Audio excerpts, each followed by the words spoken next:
Okay, we should be live now with Pokehero's run of Pokemon Battle Revolution, any percent round one. Pokehero, let me know when we're going to be starting time. All right, I wanna mention something real quick before we started. Awesome. I've been speedrunning since 2013, around about. And if you've been around for nearly that long, you know that the way speedrunning is now has evolved drastically in the last 7 years. But one of those relics I've still hold on to is Pacespin. I use Pacespin for all my notes. Pacespin's been down for a lot of the day, and so luckily I had Sunflower bail me out, gave me his notes, and I was going to run with that. Very thankful for him. But right as you handed it over, we turned on the stream. Pacespin came back. So I still wanted to shout out Sunflower for being a bro, but luckily, in the nick of time, I got my master notes back. All right, that's convenient. Okay. So I am going to start time. Just a few seconds. We all good to go? Yep, you are all set to go. All right, so here we go.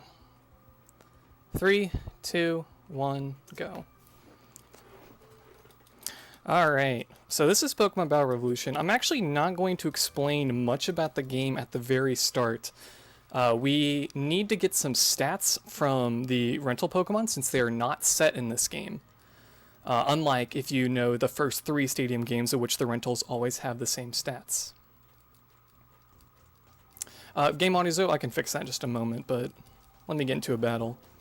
But because the stats are random, getting good stats is often difficult, requires a bunch of resets, yada yada yada.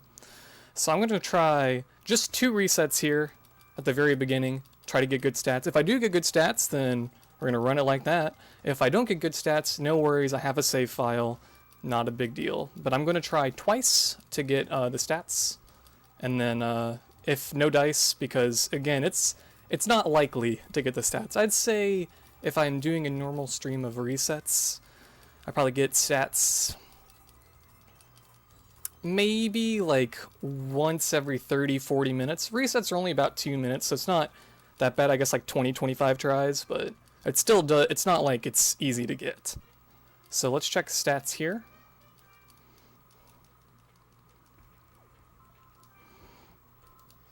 That's good. Oh baby, we're in it. Okay, we're rolling. Oh my goodness.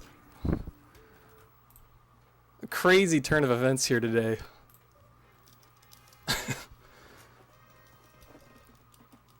Alright, game audio in just a moment here, and then I'll start actually explaining the game. I'll turn up the game audio just a little bit.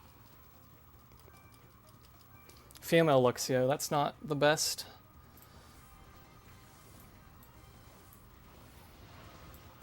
Okay, so the way the stats work in this game is they're not truly random from a they can be like attack can be anywhere from 90 to 124. It's not like that. There's a whole bunch of set values that the you're female, that's good. A bunch of set values that the stats can be. So, for example, on Monferno, 102, 104 are possible stats for attack, but 105 is never possible, just as an example. Game audio is turned up. Tell me if that's good, you guys.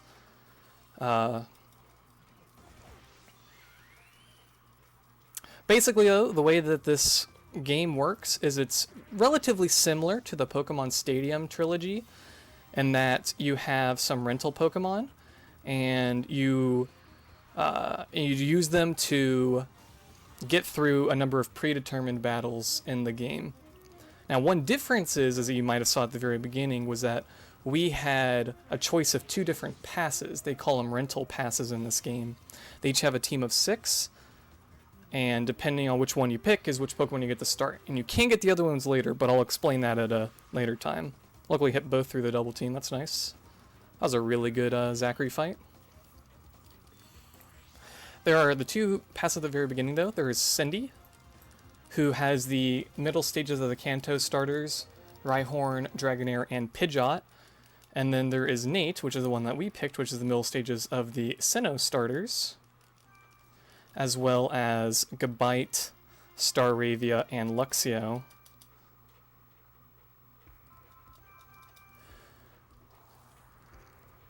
Yeah, sub 4 Zachary run confirmed. But you have those 6 Pokemon, and the way it works out is that Zachary does save a little bit of time over Cindy. We used to think it was a lot more than it actually is, and of course Nose Pass lead. But it's actually only like a couple 3 minutes or so. It's nothing crazy, but it definitely is noteworthy. It's not like they're close enough to be really competitive. Every run of the game uses Nate, and any percent that is. There's also low percent, which is being in the game with just that starter pass, either Nate or Cindy. But for the 6 Pokemon that we have on the Nate pass, we use them exclusively for the first 2 Coliseums of the game. So this is Gateway Coliseum. It's the first Coliseum in the game. It's just straight 3-on-3 single battles. There's nothing really to it. Pretty generic, to be honest.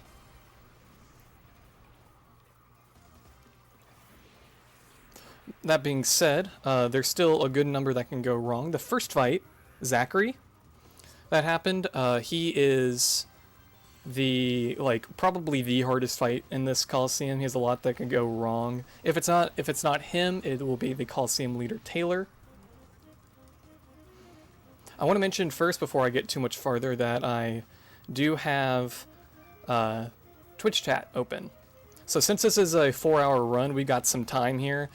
If any of you guys have questions, comments, concerns, that whole shebang, then let me know, because we got time to kill. I can answer your question.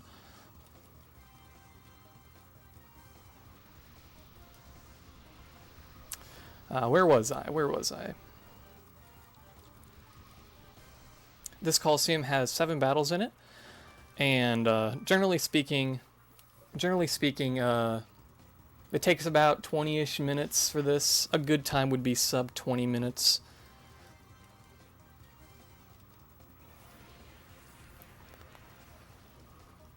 So is this game bad for your health? Maybe your mental health, but I can't say much for physical. A lot of the game is pressing the 2 button.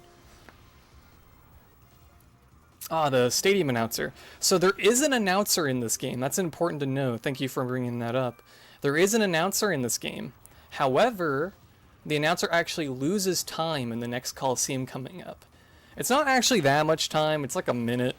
But a minute is definitely enough to not want to have the announcer on, even if he has some fantastic voice lines. I'm actually a big fan of the Pokemon Battle Revolution announcer. I think he's probably the best one out of the 4. Although, the original Japanese PMS commentator is pretty good too. Can't deny that.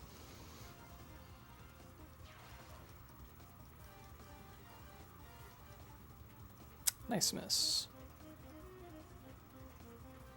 Yeah, it's the same voice actor as the narrator in the original Pokemon anime.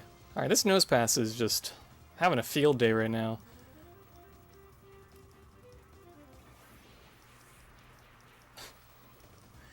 Low percent Cindy world record is better than low percent Nate record, but that's because low percent Nate record is very unoptimized and can easily be brought down another 10 to 15 minutes.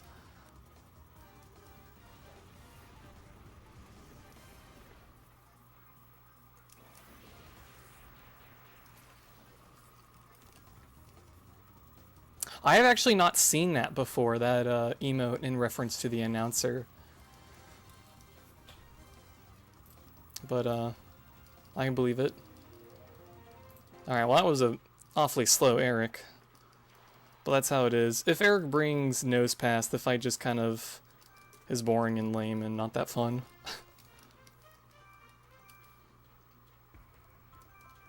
Alright, now we get to the real start of the show. I know we've been using that other stuff. We've been using Luxio and Staravia and Prinplup. We've been using all that, but the real star of the show is this Monferno.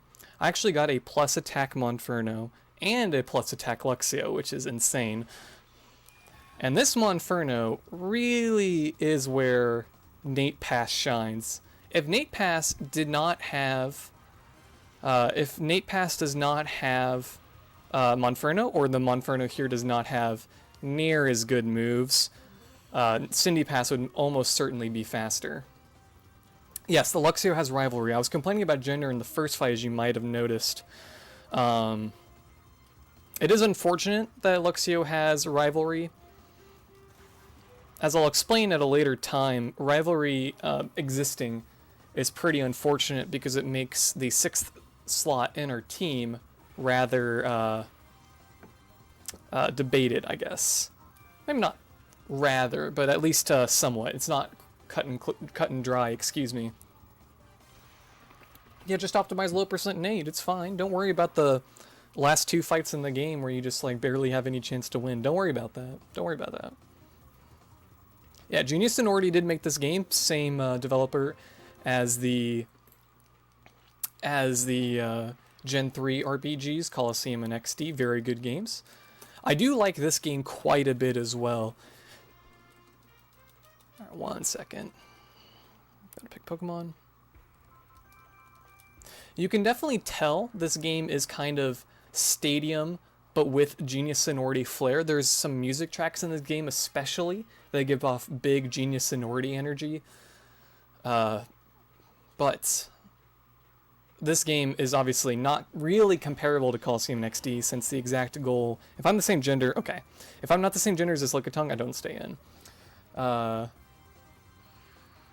you can tell Genius Sonority's influence over this. Favorite costume? Oh god, I'd have to look at them, dude. I haven't played much with the costumes in... Oh goodness. 6, 7 years? Before the Wii U came out?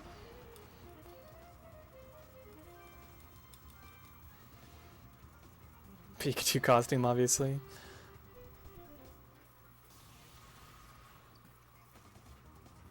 I would like to make note as well that this game came out just a year after... oh, excuse me. Came out just a year after Pokemon Diamond and Pearl did. This game was very early into the Wii's lifespan as well, as you see, released there 2006, very early in the Wii's lifespan. And even though that's the case...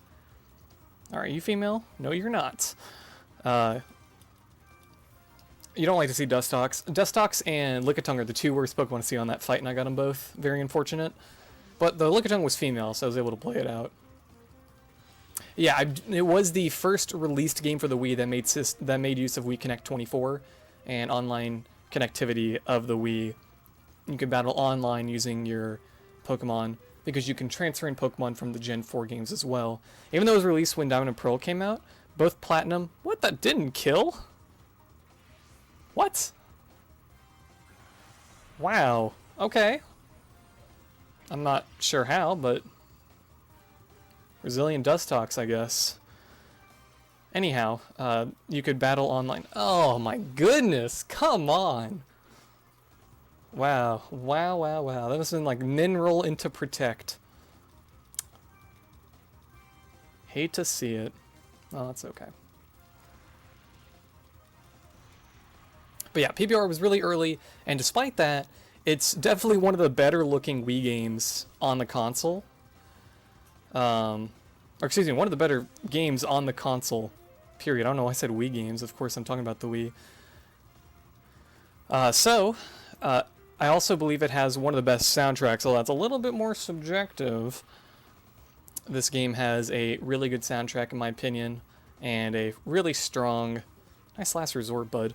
And a really strong art style. I still believe that holds up pretty well to this day. Our trainer's more or less like eluding certain Pokemon. So, yes, but it's not quite as defined as you might think. So, as I'll explain in Waterfall, the next Coliseum after Main Street, order chances do vary. but just know that it isn't like some people being like, oh, this one Pokemon comes here like all the time, and this one you never see. It's usually not that drastic, that extreme.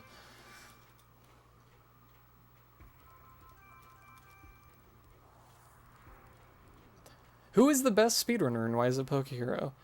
Something about Pokemon Battle Revolution last time I checked. What's good, Pico?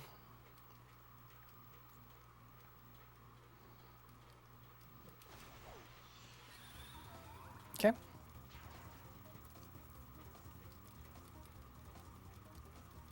It is unfortunate that there was never a sequel to Pokemon Battle Revolution for Black and White, or any of the other gens for that matter.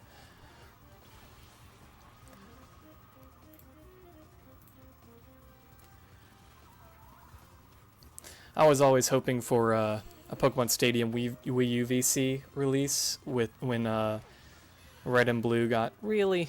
Man, this Coliseum is not being super nice to me today. When Red and Blue VC came out on the 3DS, and I was like, man, wouldn't it be great if you could connect it to Wii U Stadium Virtual Console? Oh, it'd be great. Oh. But of course, that was a pipe dream and unrealistic. I just gotta chime in, Pokehero, to say that I 100% agree with you on this statement. Nintendo, you have seriously messed up. We need new, not just new Pokemon Snap now, but new Pokemon Stadium. He speaks the truth.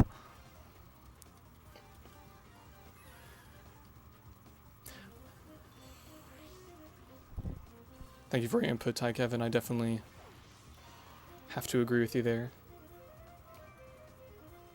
Monferno. Did something happen to Genius Sonority? I know, I mean, I don't really know anything they made past PBR, so... If they shut down shortly after or somewhat recently, I guess I wasn't in the loop. I do agree Sinnoh remakes have quite the standard, but I think I would enjoy them near regardless. I'm a big fan of the Sinnoh region in general, the layout and such.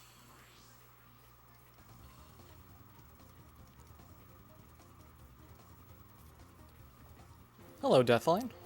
It is PBR. Oh, they helped make Cafe Mix? I didn't know that. Wow, I really am out of the loop. Cafe Mix was pretty good. Can't read apparently.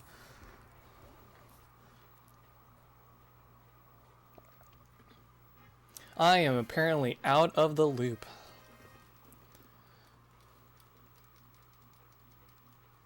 I'm pretty sure Game Freak believes that having a like console like spin-off RPG or games such as you're gonna double team me turn one, or games such as Coliseum or XD doesn't have like a place in the current. Thank God I hit that. Doesn't have a place where Pokemon is currently, but I feel like if they made another Pokemon Stadium, or if they made another Pokemon Coliseum or XD, you know, I'm not gonna be picky.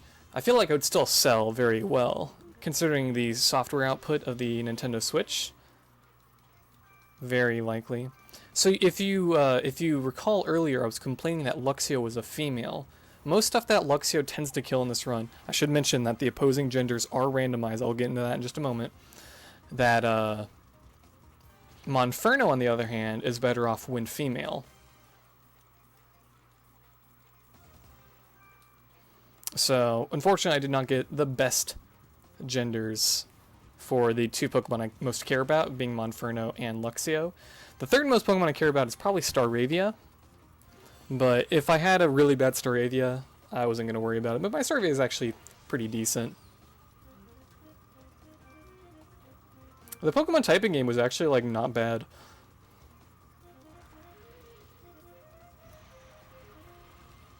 Everyone buys stuff in Cafe Mix to fund PBR2.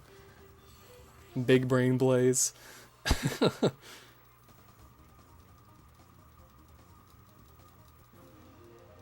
Yes, after the marathon is over, all runs do get uploaded to the YouTube channel, Pokemon Speedruns TV.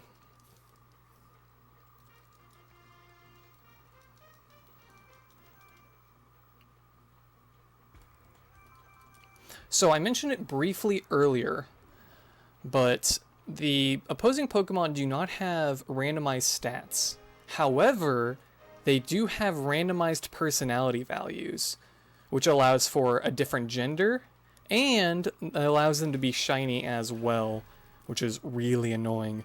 I believe it also allows for their berry taste to change, because there are some Pokemon that will eat a berry that restores like minimal HP, and then they'll be like, oh, it was too bitter, and I was confused, you know. Oh, that's unfortunate. I've seen a shiny Pokemon in this game, and it's very unfortunate, because you just have to kind of kill it. Not much you can do about it. Hoping for a crit here.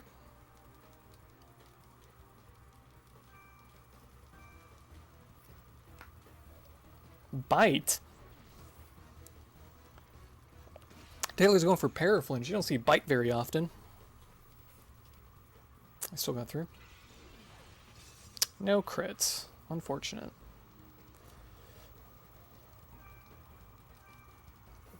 Additionally, on the Nate Pass, Pokemon all hold items that reflect coverage. So, for example, this Grottle has Razor Leaf and Leech Seed, sure, but it also has Bite and Rock Smash. And it has holding a Fist Plate, which raises the power of fighting type moves. If we see a Jigglypuff here in this fight, we'll actually get to see Rock Smash. No dice. But part of the reason Grottle is so good on this fight is because he also has Bite, and Bite one-shots his Curlia, which is very nice.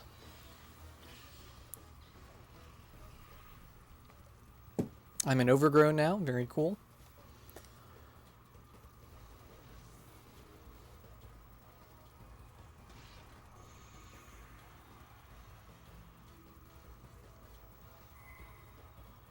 We basically don't know much of anything about how the AI works in this game. I do know that the Coliseum leaders have, we steal it from Gen 1, have smart AI, where the actual opponent will try to use super effective moves and have strategies. For example, this Love Disc will always Rain Dance turn 1, stuff like that. While most of the other trainers have like they have AI, and it's not like completely stupid, they don't choose it at random, but they do... They don't really play that smart, that intelligent, I guess. I guess it's just standard Gen 4 AI. Yeah. Thank you, Casual. Alright, so we're done with Main Street. That's a 21, not that bad. That's not that bad. Now, Main Street was gimmick-free. Main Street was just, you know, 3-on-3 singles, no big deal, whatever, yada yada yada. But most Coliseums in this game have some kind of gimmick behind them. So we're getting into Waterfall here, and Waterfall's gimmick is that you have, it's a 5-on-5. Let me choose my Pokemon here before I explain it further.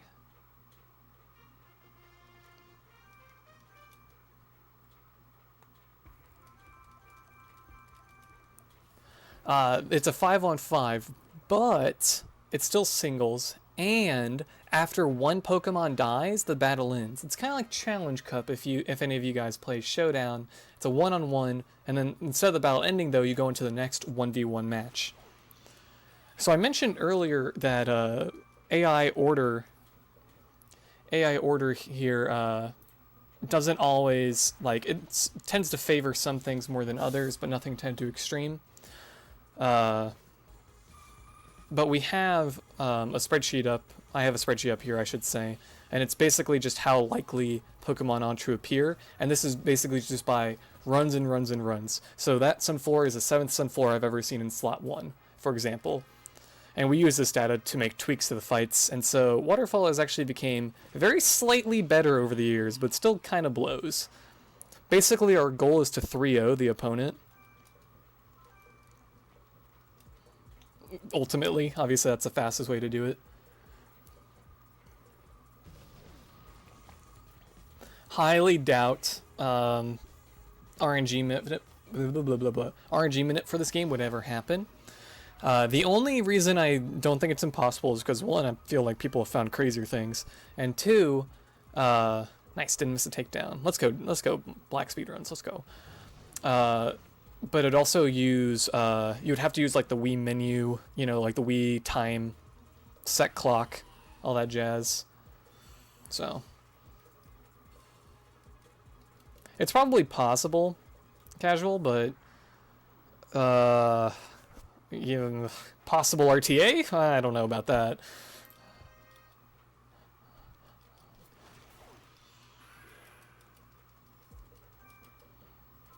Nice, Scott Lombre third. That's what you like to see.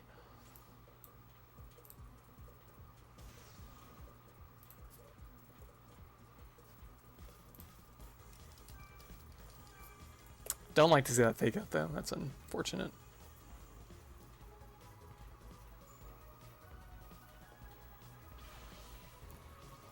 Pokehero, has anybody ever looked into doing a task of PBR? Not to my knowledge. This game is honestly way more obscure than it should be, but I don't believe so.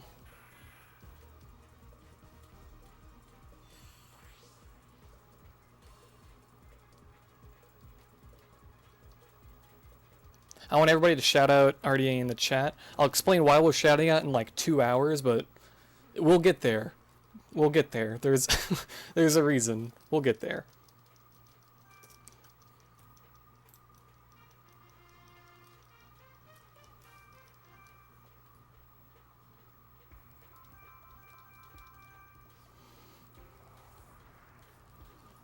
Yeah, so we're just beating through all the main Colosseums using the rental passes. The last Colosseum in the game, Stargazer, after you beat it, does run credits, so it's, you know, just like any other game, really. You're trying to run the credits, and it takes about, world record's 3:31, so 3.5 hours if you're sick. One interesting thing to note is I said that the order chances are like never extreme, but I've actually never seen Beedrill in slot 1 on that fight. It's like the only example where I've ever seen it that Pokemon choice be that extreme. Ooh, that's not good. This isn't like the worst case scenario, but it's not good.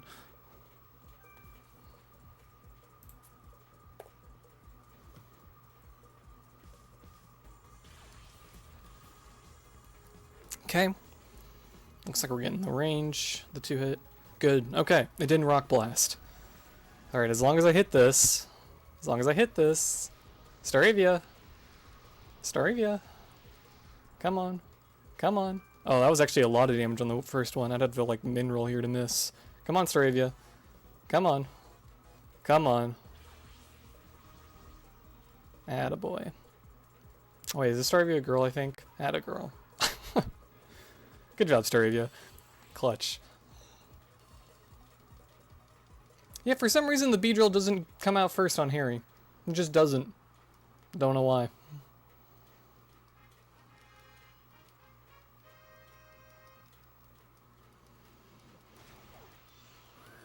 Yanma.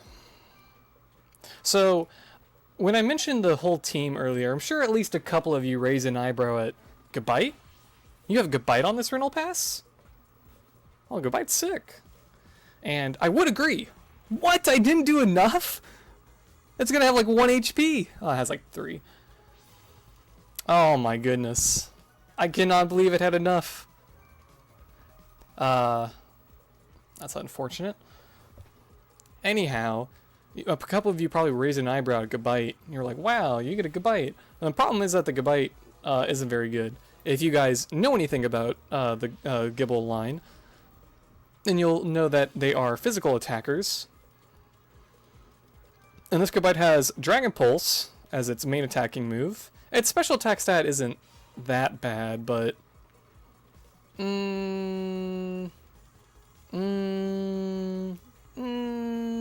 it's no Dragon Claw, you know, it's unfortunate. It does get Aerial Ace with the double. It does get Aerial Ace with a Sky Plate. You know how I said that each of the Pokemon on the Innate Pass have held item that corresponds to coverage on their moveset. So basically, since Gabite's Dragon Pulse doesn't do very much, and its ground type move is Sand Tomb, we basically only use it as a diet flying type. And spoiler alert, we're only going to use it in Waterfall. We're going to ditch it almost immediately afterwards.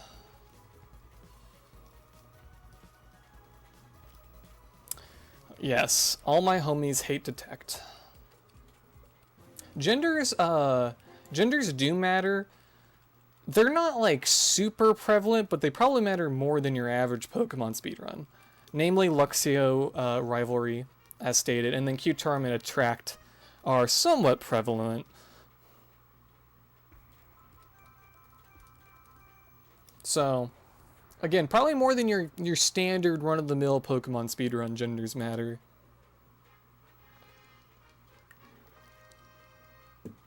Monferno is the best, Gabite's the worst. Sounds right to me. Gabite just doesn't have much utility to it. It's just kind of boring. Thank God I'm the same gender. The Nate Pass tier list. Monferno first, definitely. And then, like, A tier is, like, Luxio, Staravia. And then B tier, Groddle, Prinplup. No Groddle, C tier, Prinplup. F tier, Gabite, I guess. Kill? This would be insane.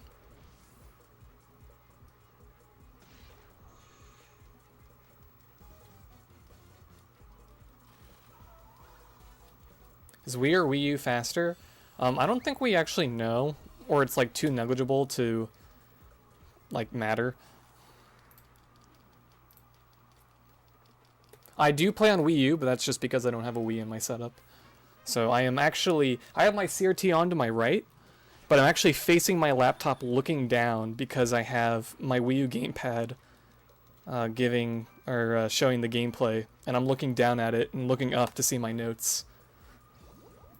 Definitely quite the setup for sure. And then on my second monitor have like Discord and whatever nonsense.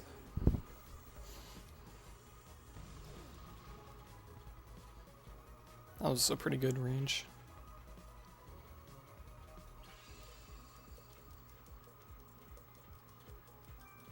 Okay, don't kill me. Be a bro. That might kill me. I'm gonna die probably because of takedown recoil.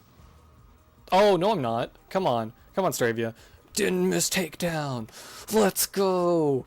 Let's go, didn't miss takedown. Yeah. Ah. Oh, yeah. Okay.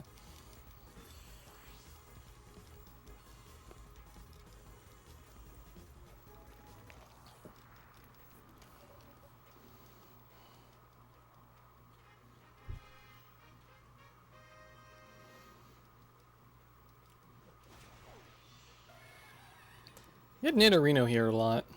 Kind of strange. Alright. Fine Desiree fight. 'Twas a fine Desiree.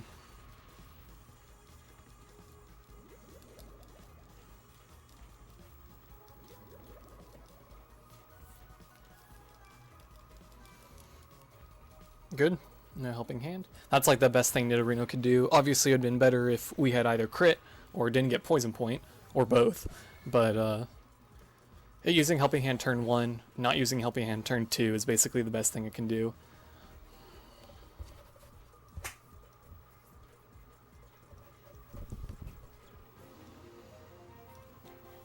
Alright, this run's okay. Not gonna lie, it's doing alright. Doing alright.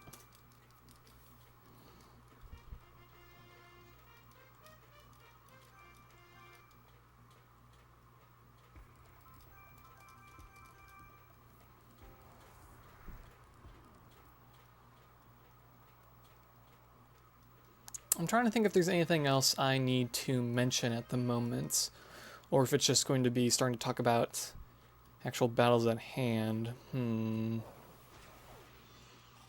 I guess I'll talk a little bit more about how more battle passes are acquired. So When I said Main Street is the first Coliseum in the game, that's kind of a lie, because the game internally counts Gateway as the very first Coliseum in the game, but Gateway is optional. What Gateway is Gateway is 7 battles, much like Main Street, much like Waterfall, much like most Coliseums in this game. And that's some genius sonority input right there. You know, they like their 7 battle Coliseums too. Is that a fake out? Nice, Fierce Wise Miss.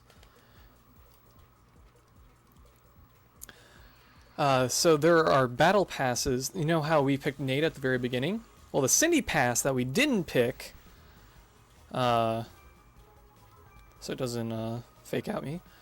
The Cindy Pass that we didn't pick goes to Gateway. And basically what we can do is we can go to Gateway at the very beginning of the game and say, hey, we want to beat Gateway with the Cindy Pass. And we get the Cindy Pass, we use it for that Coliseum, we battle all 7 trainers with the Cindy Pass. And then if we win, then we get the Cindy Pass, we get to use it as well.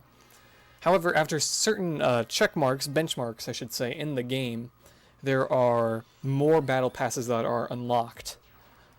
So there are 2 passes unlocked after beating Waterfall, and 2 more passes unlocked after beating Sunny Park.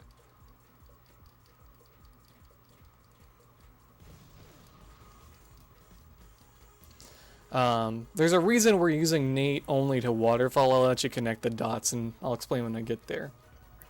Is there a boss Pokemon at the end? No. Just the trainer, just like the boss trainer Coliseum leader guy person. Nice. Ooh, hate to see that. Ooh, hate to see that. Ooh. That hurts. Alright, well, there's our first not 3-0. I was not very likely to win that, but still, that's unfortunate. The Celio doesn't always use Aurora Beam either. So, it's not like it's a guarantee that we die anyways, even if I was fully immobilized. Nice crit. Good job, Goodbite.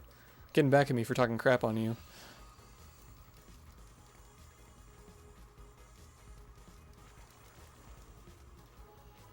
Well, there's going to be some native delay on Twitch or any streaming service. Unfortunately, that's just how it works.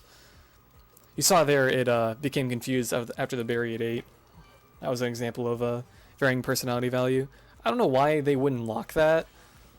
It seems very strange to me, but it is what it is. Yeah, waste my time. At least we're using Aerial Ace, so well, double team doesn't matter. Oh no, Para.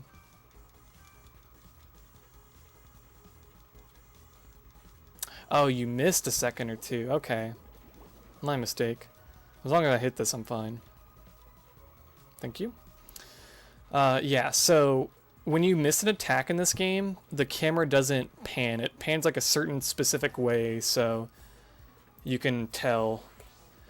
Something you can't tell, though, typically, is the life bar. The life bar can sometimes be very ambiguous as when the opponent has any HP left or not, which is definitely infuriating. Just from the angle it's at, and even when it's at 0, there's like a tiny sliver thing still in the HP bar. It's annoying for sure. As long as we pick the Pokemon before the opponent does, at the very bottom of the Pokemon selection screen, there is a selecting underneath the opponent. It'll turn green. It'll say, when it says like ready or whatever it says for battle. And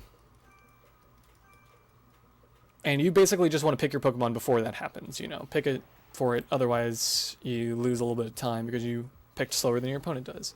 It's very fast in this game, though. You have to pick your Pokemon in a hurry.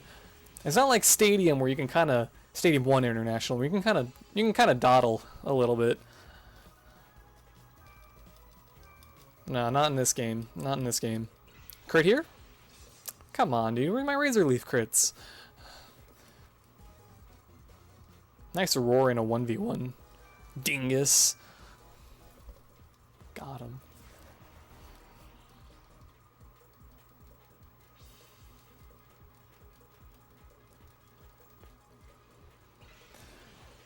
Alright, easy enough.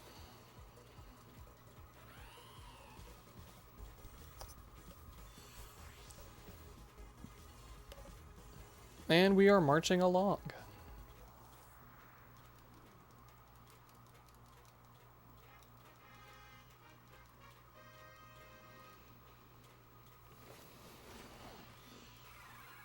Chingling here is pretty common.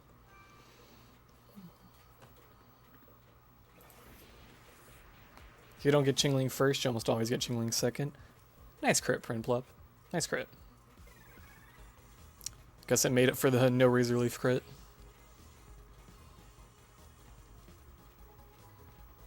Use full crits, Pog.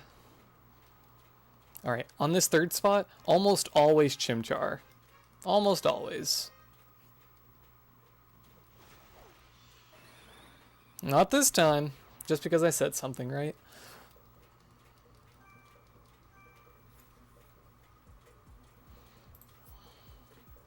Not like that's a big deal. It's actually faster to get Machop here. And I didn't get the range. Never mind. Darn. That blows. Oh well. Oh well. Oh well. Not a big deal. Almost killed me though, which I gotta admit is was a little concerning. I saw the crit and I was like, please don't kill. I didn't want to say anything. I was like, please don't kill. Didn't die though.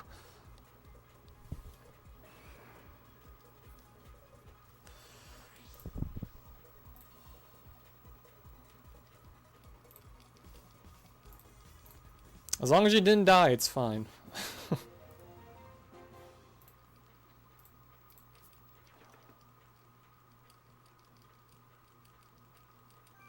Bang.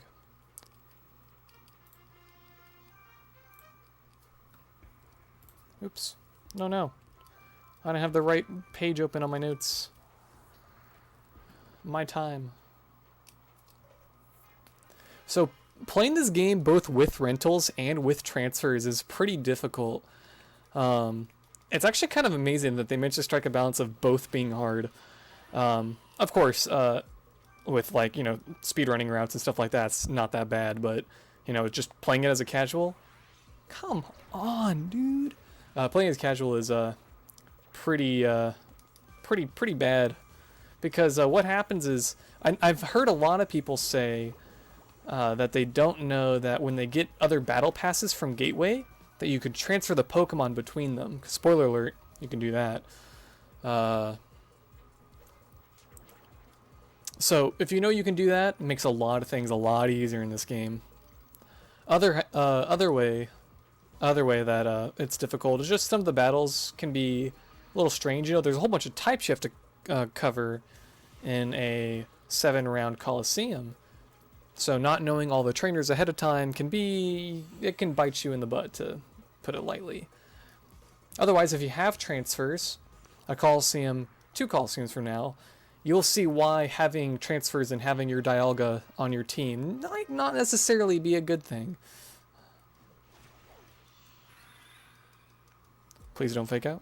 Please don't fake out. Please don't fake out. Please don't fake out. I know you cannot fake out. Thank you.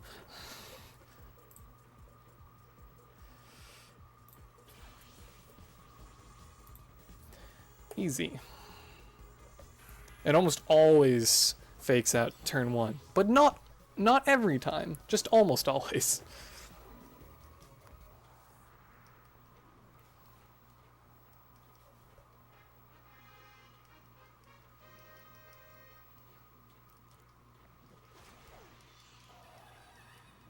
Don't like that. We're the same gender though, so that's good. Celio does have attract. My special is pretty good. You actually do care about your special attack because you do have access to Grass Knot. And Monferno's plate is the grass plate. And this looks like I got the 2-hit. I don't see that every day. Good stuff, Monferno. That Grass Knot is actually super clutch. Monferno would still be really good if he still had Fire Punch, Mach Punch, Sunny Day, and some garbage fourth move. But Grass Knot actually comes in super handy multiple times. There's a lot of situations where you're like, oh, thank God. Thank God Monferno has a Grass Knot. And I'll make sure to point him out when we get there.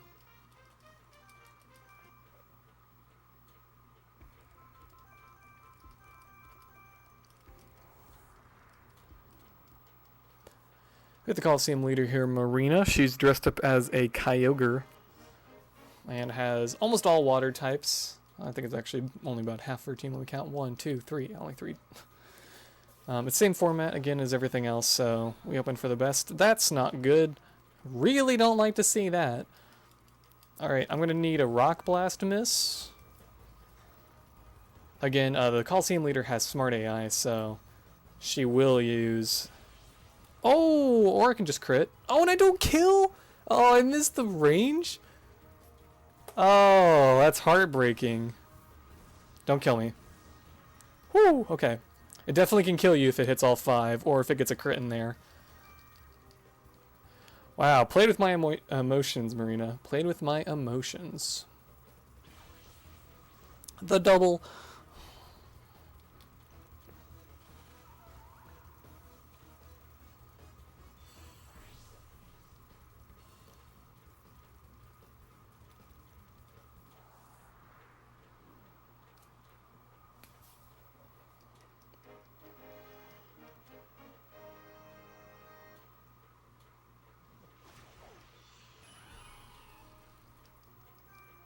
Good. Female Meryl. Just what you want to see. I've been getting kind of lucky, actually, with the genders so far in regards to rivalry. Had a couple negative ones, but that's almost always going to happen when gender is, on most Pokemon, a 50-50 chance. Alright, can I get the 3-0? Can I get the 3-0? Come on. I can't get Meryl here, which is a good thing.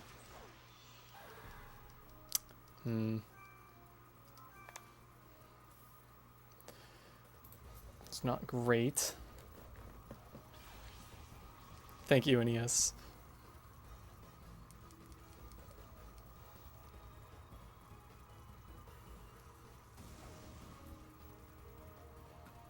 Defense drop? No.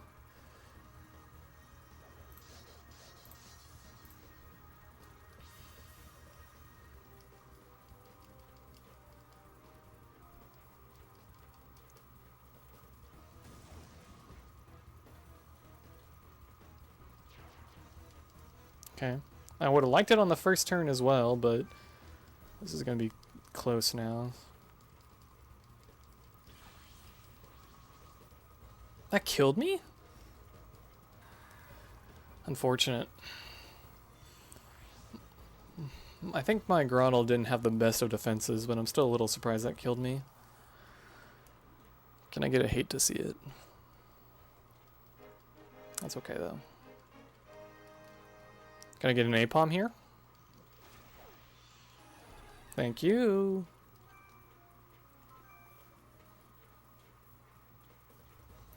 Really? I'm slower than it? That's not common either. Alright, Marina. Alright, Marina. Don't play with my heart.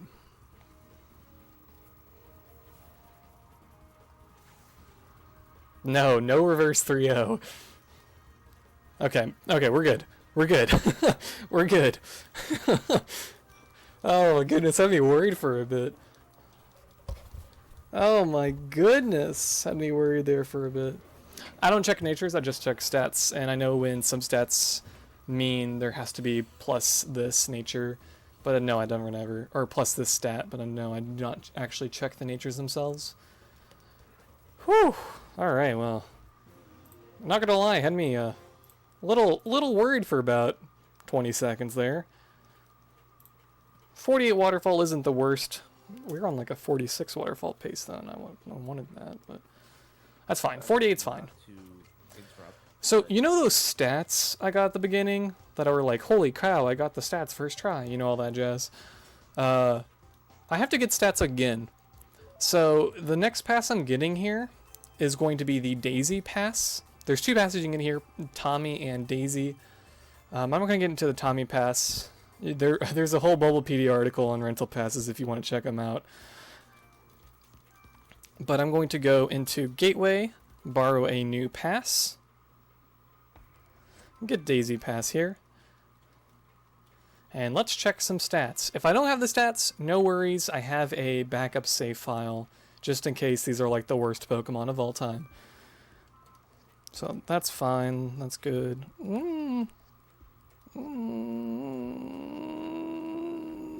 These are like okay. Like if this was a real run, I would probably take this. 94. Okay, hold on. I'm going to check. I'm going to cheat. What are my gateway stats? I have it written down over here. Oh, my Luminion's far better. Yeah, okay, hold on. Hold on. I'm gonna take the other stats. I'm gonna chicken out. I'm gonna chicken out. I'm gonna chicken out, guys. Like I probably could have ran. I could have ran those stats, you know, realistically, but there probably would have been some hardship and bleeding time. So now the run is fake. Now the run's fake, but I would rather take the consistency of having pretty good stats rather than just okay stats. Continue Gateway.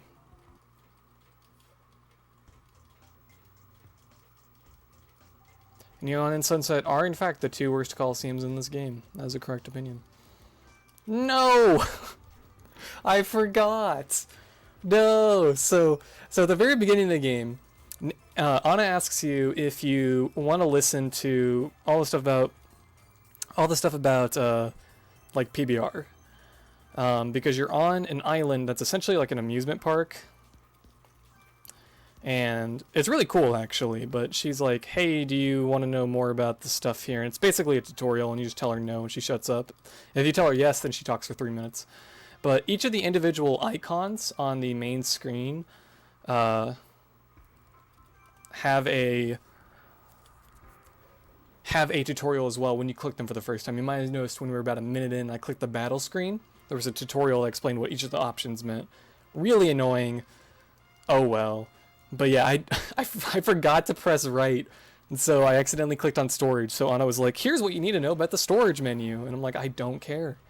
I'm not going to be transferring anything. I just don't care. Yeah, I'm throwing for the content, dude. Sorry. So this pass is sure something. This pass has, you know, I was talking about like, okay, you know, Monferno's really good, and then Luxio and Staravia are pretty good. Well, here's the main star of the show. This Sneasel is what we're going to be using. There's going to be so many fights in the game where we lead Monferno and Sneasel. They're so good. So good. The Sneasel has Ice Punch, Bite, and X-Scissor. All great moves. Nice crit. And it also has counter. There's a couple counter strats in the run that hopefully I'll get to show off one of them. Because they're always super hype if you get a counter strat. Ooh, no, don't like that. That's like the worst possible team I just got. Well, no, it would have been Dusthawk's lead, but... no, not you. Not you. Golbat. Golbat is... now, we know it you'd think keep Staravia, but this Golbat here is basically just better Staravia. It has Wing Attack, which isn't, you know, necessarily better than Aerial Ace, but it also gets Bite and then Headbutt, which are obviously better coverage moves than Staravia's U-Turn. That being said, you don't get Takedown. Staravia, there are some situations where Staravia will do more damage, but in most cases, having the coverage for Golbat is far superior than having the stab takedown that Staravia has.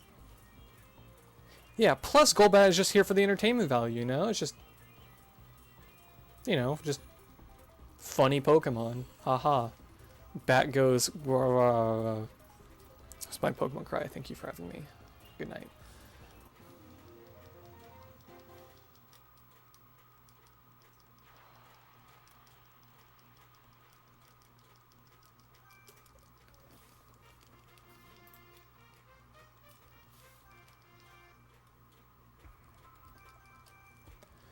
Additionally, Blossom is almost entirely a better Grotle. Grotle does have Razor Leaf. It is a spread move. Spoiler alert, there's going to be a lot of double battles later into the game. So it's pretty useful. Because instead of having Razor Leaf, it does give out that.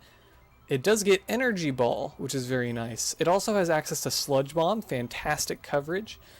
You know, Grotle probably does have the slightly better overall coverage, having both Rock Smash and Bite, but Sludge Bomb is obviously a better move than both of those. And then it also gets Sunny Day, which will be useful. I'll explain when we get there. And it has Protect, which can really come in clutch sometimes. There's definitely been some times where, you know, I've had to Protect to save my hide. And there's I'd say a decent chance we see Protect in this run. Yeah, so those two Pokemon, Golbat and Blossom, are all well and good, but the fourth one is the other heavy hitter with Sneasel on this pass, which is Lumineon. Now, if you know basically anything about Gen 4, you go, why in the world should I ever care about a Lumineon? It's one of the more forgettable Pokemon in the entire franchise. It's just fish. Like, it's nothing crazy. I Bite there, by the way. Ice Punch doesn't kill. We go for the flinch. Yeah, I voice Golbat. Yeah. So, you know. I didn't get it. Hit myself, of course. My attack stat is so good. But yeah, it's just a fish, right? But the reason Lumineon is so important for this run, it gets Surf. And so, even though we get rid of Razor Leaf, which, you know, sucks, I'm not gonna lie, getting rid of Razor Leaf sucks, we get Surf instead. And so there's a whole bunch of fights where you use Lumineon and Blossom, and you can just cleave through things. No crit, hate to see it. Because of that barrier is the reason we don't use Bite, because might not guarantee the double bite. So usually I just go for Ice Punch, hope for crit. Okay, nice. Thank you again with the personality values. Honestly, I like Lumineon too, and this game has only made me like Lumineon more. I feel like people back in 2006 did not give Lumineon enough credit. Did not give Lumineon the chance, the opportunity.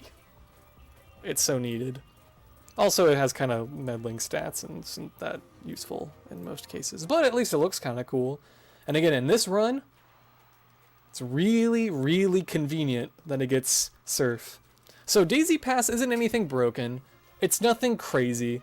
Like, it's not going to be, you know, winning tournaments or anything like that, you know? Don't expect to be seeing Sneasel, Lumineon, Blossom, Golbat cores at your next VGC tournament. But for the purposes of this run, it's just good enough to be using it. Because you might be wondering to yourself, if you haven't thought this now, I'm going to say it and it's going to be like, you're going to go through your mind, you're going to go, huh, you're right.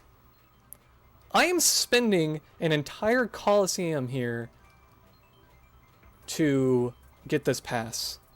There's 7 battles in this Coliseum. I am spending 20 minutes getting this pass just for the 4 designs. Now, you might know the obvious question comes through your mind. Hey, wouldn't it be better just to not get it then, to not waste the 20 minutes? No, because getting the Daisy Pass, I'm not kidding you, saves 36 minutes. So you spend 20 minutes to save 16 total. It is the most ridiculous piece of speedrun writing you'll probably ever see in your life. I could not guarantee another speedrun out there existing that wastes 15 plus minutes on something completely optional to ultimately save time. Like, the only thing I could think of old 1,000 Year Door routes I got Miss Mouse. Only thing I can think of, but that's not even current anymore. Like, this run is truly one of a kind in that regard. we just get another pass that takes 20 minutes. Honestly, more like 22 when you consider all the switches we're going to have to do in just a moment. Well, maybe like 21. 22 might be an exaggeration. Rare use of X Scissor. Got the range. Sub 1 Brook, love to see it. Even though this run is fake now because I switched save files to different stats, I still we're counting it. We're playing it out.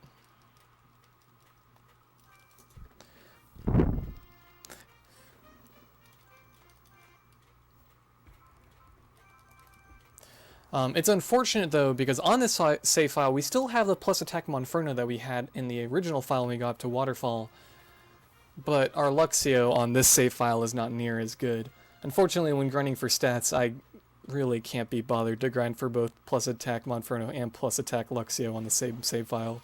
I cannot express how unlikely that is and how floored I was that both were plus attack on the initial save file for this marathon run. That just doesn't happen. Marathon luck.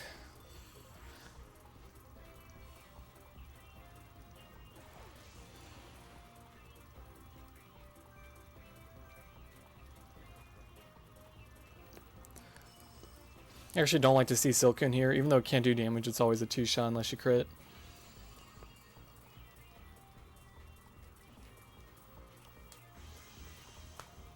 Another reason you don't bite this one is because it can harden and then your Ice Punch can be a range and you can just have a bad time. But double Ice Punch will kill. Although the first one kind of did a low roll, I'm a little concerned. No, I mean, it was going to kill the whole time. I was never worried. Yeah, I was... Yeah, no problem. No issue. Alright, Delibird, love to see it. This is a range. Come on, Sneasel. You've failed me.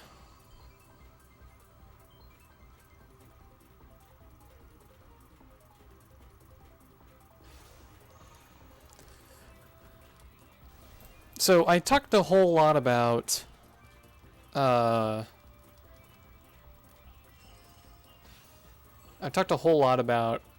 the praises of Sneasel, you know. Sneasel is so important for the run. But again, if you know anything about Sneasel, you're going, hey, Sneasel's like paper, like it's so frail.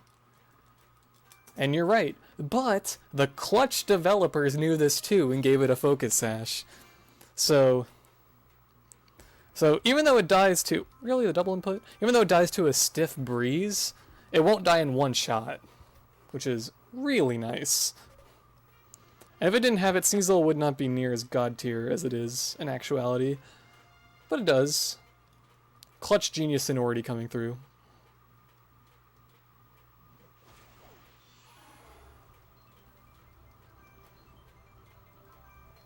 Made sure, I checked my notes there, made sure I need to bite and Ice Punch this A-Palm.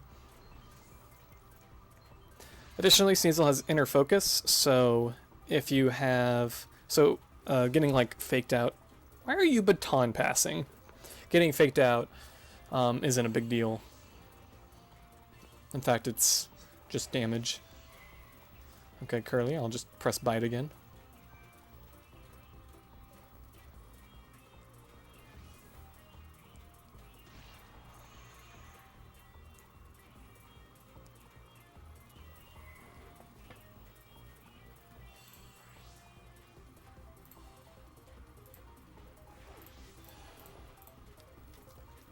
Okay, the bite train continues.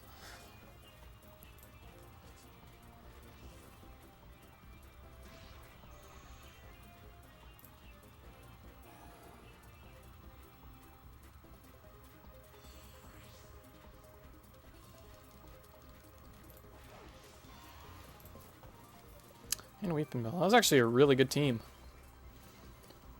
It's just unfortunate with the baton pass.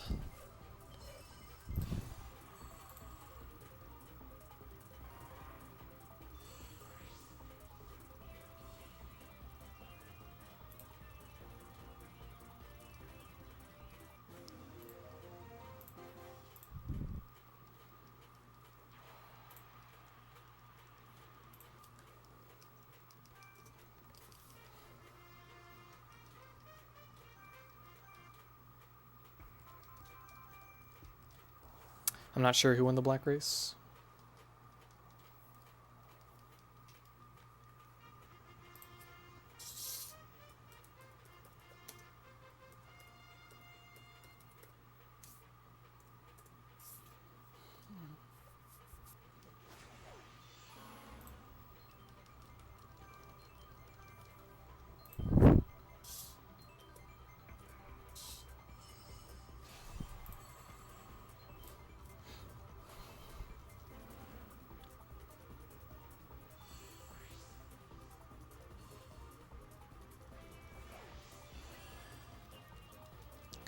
Please no detect. Please, please, please, please, please, I hate you. This game makes you hate some really weird Pokemon and like others. So, like I said, this game has made me really like Pokemon such as Lumineon and Blossom. Big fans of them now because of the influence that this game has had. But it makes you hate some Pokemon too. I really hate Poliwhirl. I really hate Yanma. Just some examples. There are others. We'll see the world's next arch enemy for this after this Coliseum, which we're coming out to the end of.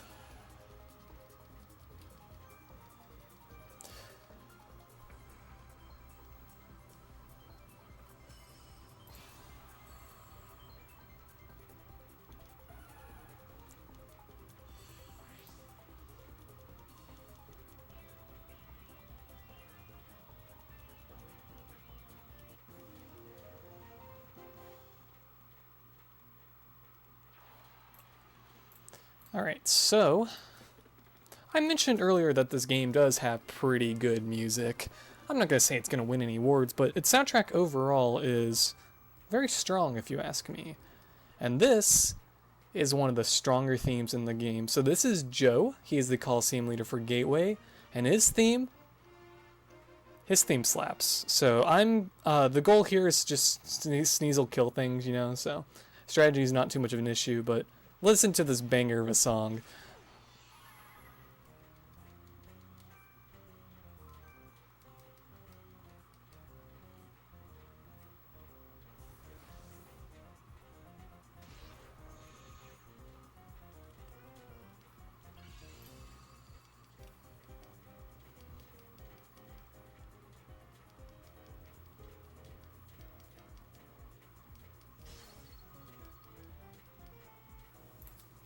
Didn't get confused.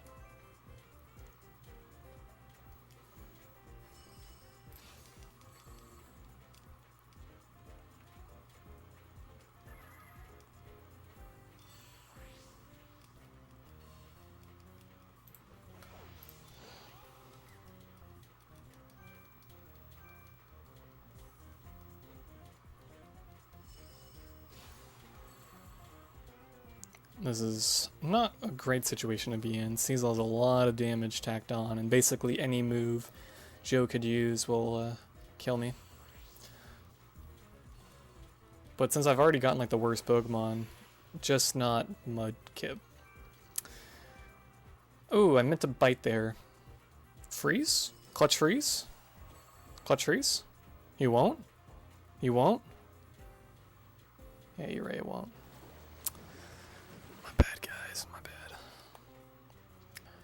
Throwing for content. How could I truly have put to shame my fellow PBR homeboys?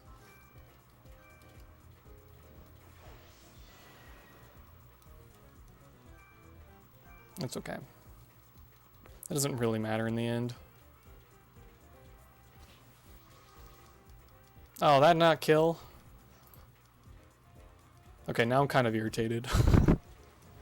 Darn it, dude. I'm surprised that didn't kill.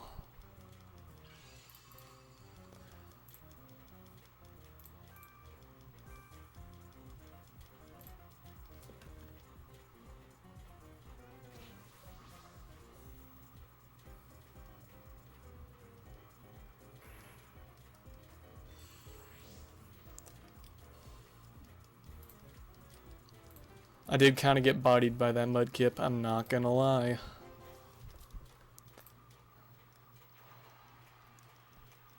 Alright, well, 109 Gateway. Definitely not going to be getting record with anything like that, but this run's alright. So I gotta admit something to you guys. I cheated. I gotta admit something to you guys. You know how I said all those tutorials happen when you click on those icons on the main menu? On this save file, I already took off that tutorial so I wouldn't have to see it. I'm sorry guys to do this to you, that you didn't get to see that tutorial in the run. I'm so sorry to have failed you guys. I didn't think about the ramifications of my actions. No, I just did that there because I knew if I was gonna have to reset for stats that I would like basically waste some time. Anyhow, hey, there's a roulette wheel now.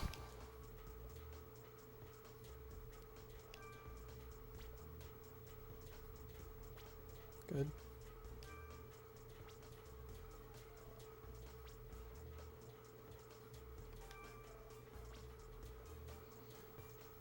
No.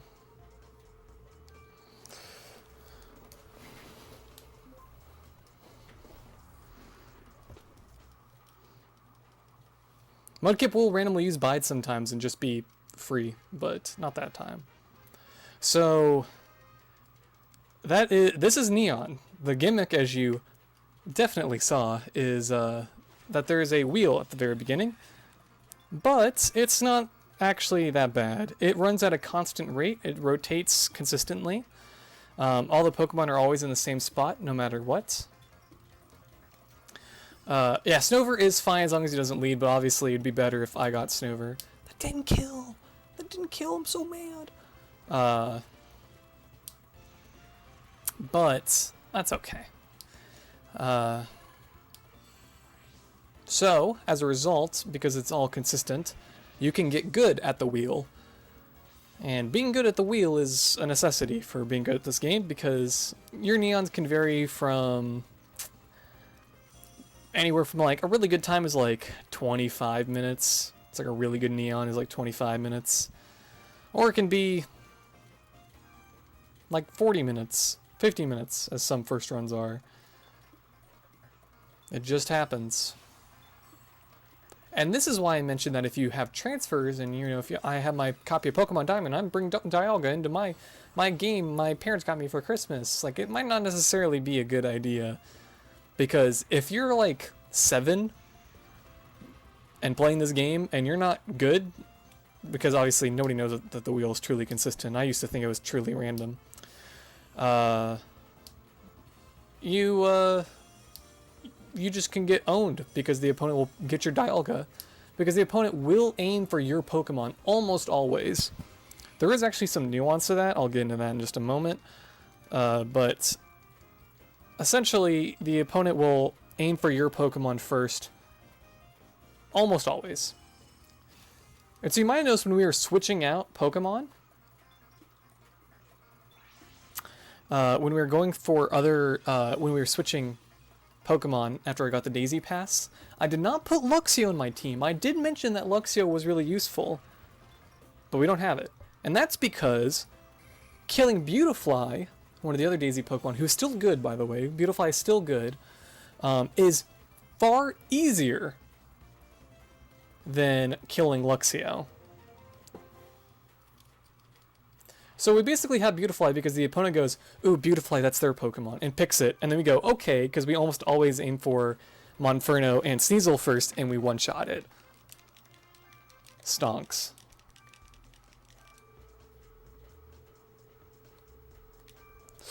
Oh, that was a little close. I'm not gonna lie, I was a little close. I wasn't a big fan of that. I forgot what I was doing there for a second.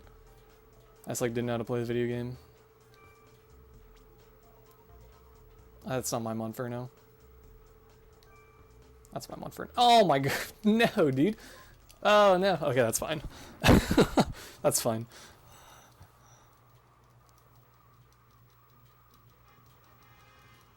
Yeah, if you're not good at the wheel, you might want to just do what I'm doing.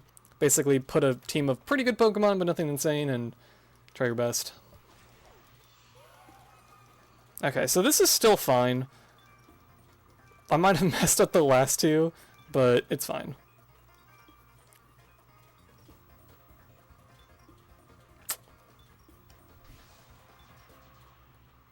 Ouch.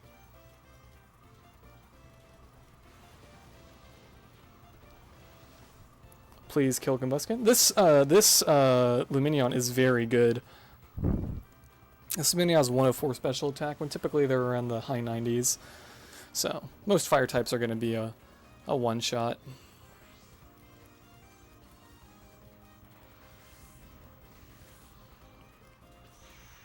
Nice crit.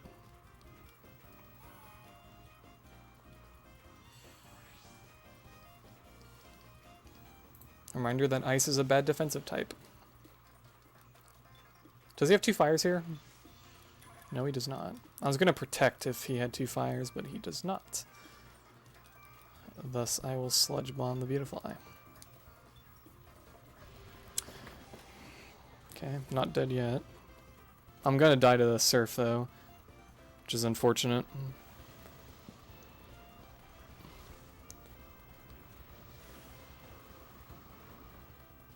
Wow, that didn't kill?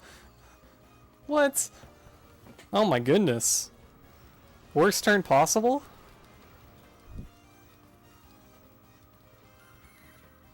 Hate to see it.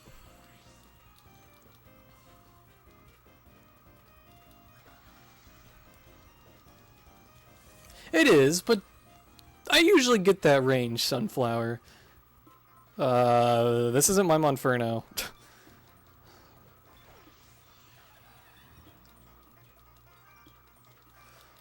Just kind of need you to take a hit. Fire spin. You've never gotten that range? I feel like I get that range more times than not.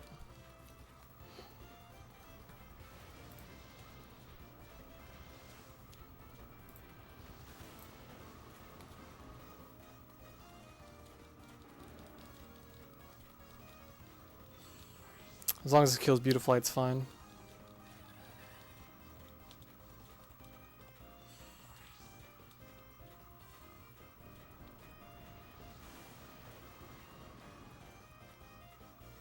Okay.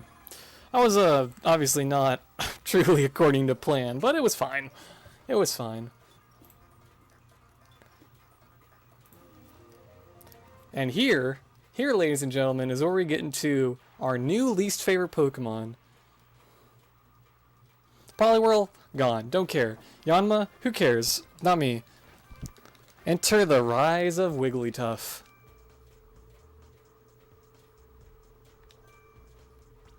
Dang, I hate Wigglytuff.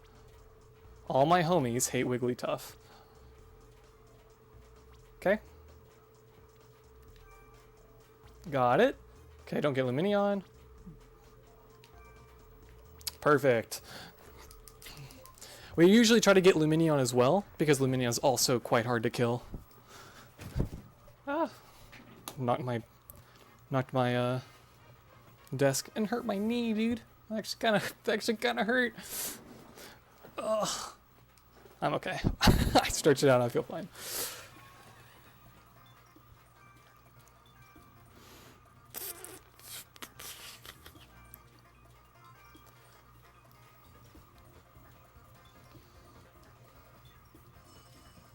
Speedrunning is dangerous.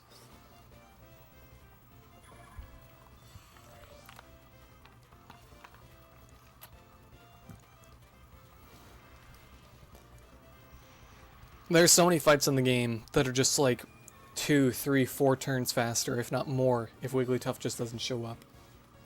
Luckily in Neon, we can actually get the Wigglytuff so that the opponent can't use it, which is unbelievably convenient. Whoop. But, no, that doesn't work in every Coliseum, because it's obviously not how the game works.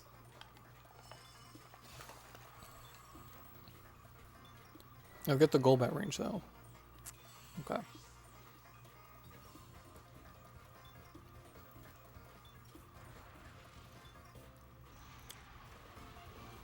Whenever you hear a cricketune cry, you're required by law to say it. Dee-lee-lee-lee. Whoop. It's like the lowest effort cricketune cry, but I'm required by law, dude. I'm just saying it. I'm just saying it, you know.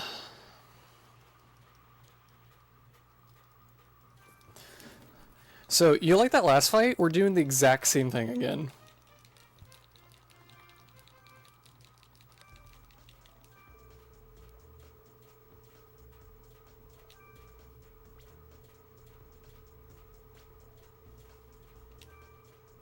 No, dude. I suck.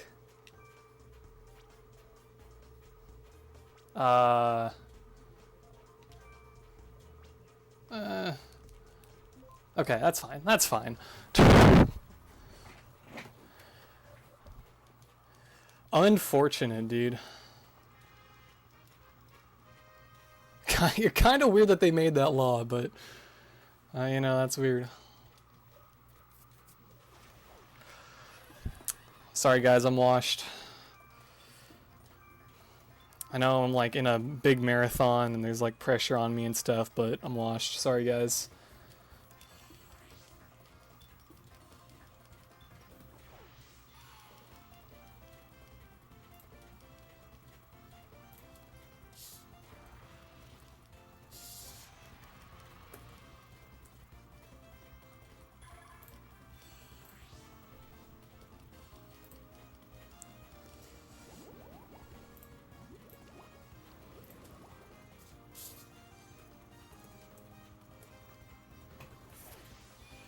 Banned again, dude. I've been banned twice in the same run. What's wrong with me?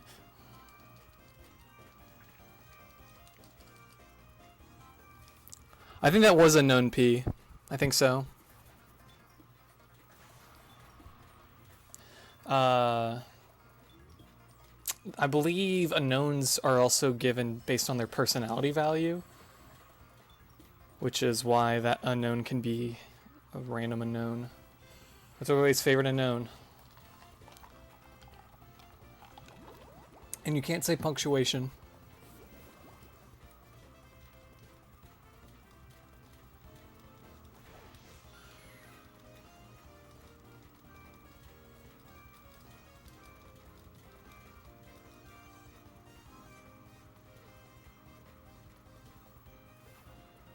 I agree, Gnarly Turtle, I agree, but if I allowed punctuation, everybody would be saying punctuation.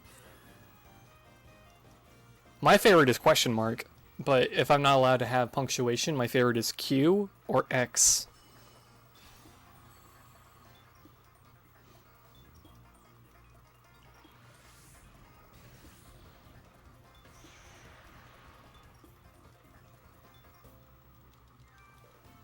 Although I also like R, O, and Y quite a bit. Can't go wrong with A unknown. Can't go wrong.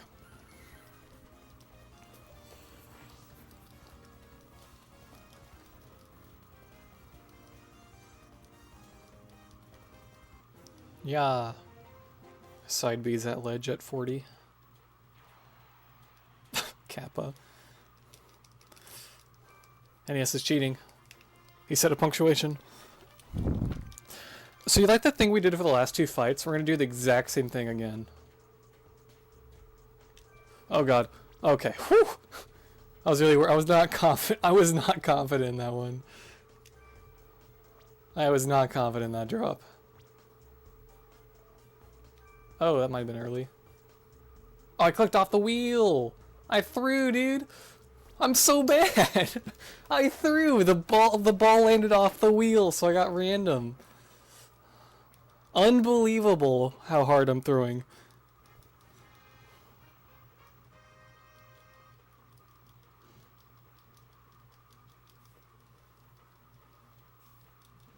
Yeah, I mean, Fluffy's fine. There's definitely way worse to get, but I'm a buster, dude. I don't know what to say. Now I'm gonna have to kill a Wigglytuff. I'm throwing so hard.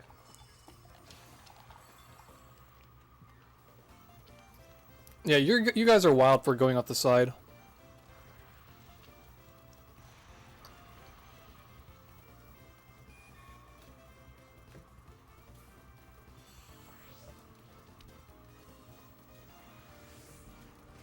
Bottom gang.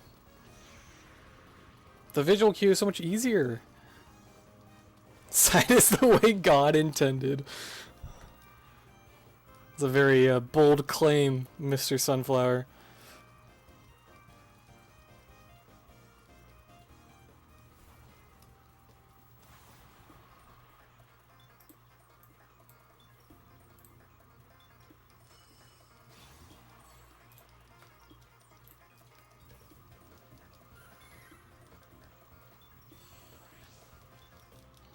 I guess we can put aside our differences to say that anybody who uses a visual cue and clicks at the top is not valid.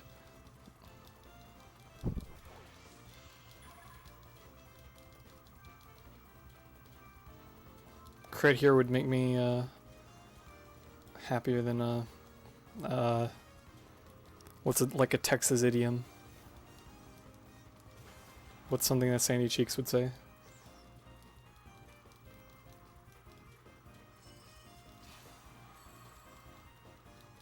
I got nothing. I'm not creative enough.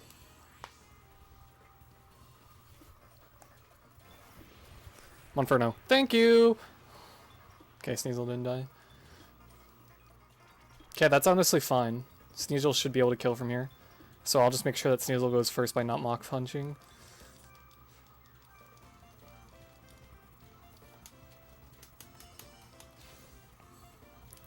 That was always my favorite line from the Pokemon anime NES.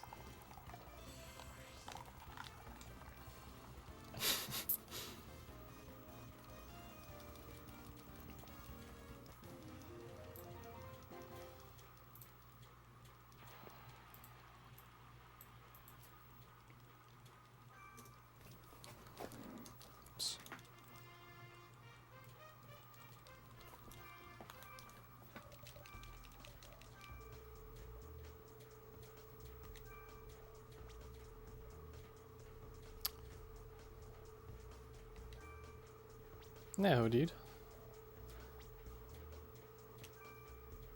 No, dude!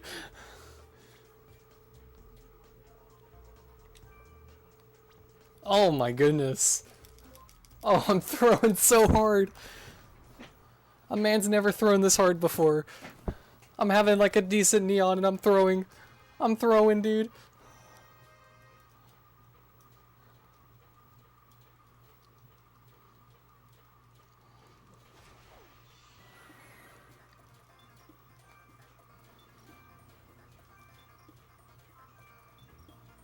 Well, actually, do you have fake out? Useless.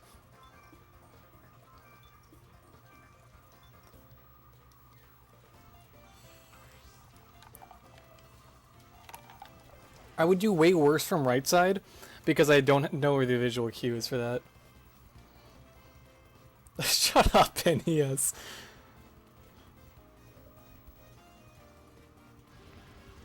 Thank you.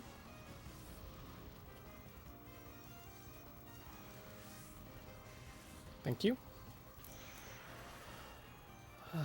Okay. This is a Zen Headbutt. Zen Headbutt's also very nice because it has a chance of flinching. It just doesn't have perfect accuracy, which is unfortunate.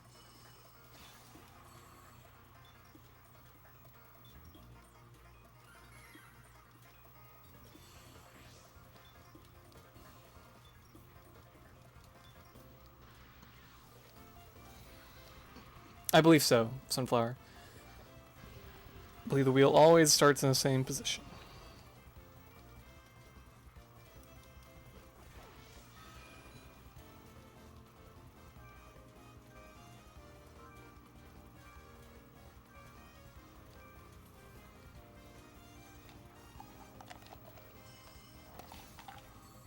Don't think that crit was needed, but cool.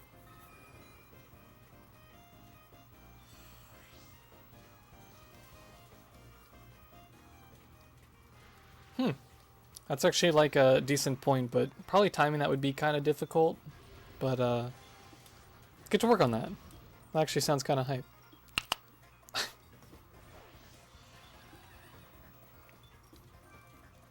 That is true. He could pick your opponent.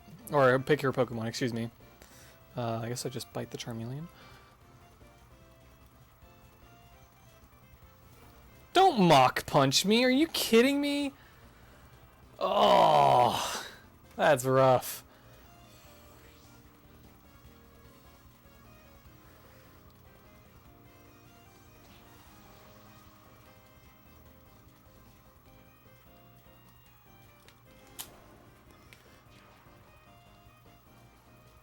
He couldn't have just, wait, no, you suck. You couldn't have just Fire Punched. He couldn't have just Fire Punched to let Sneasel attack first.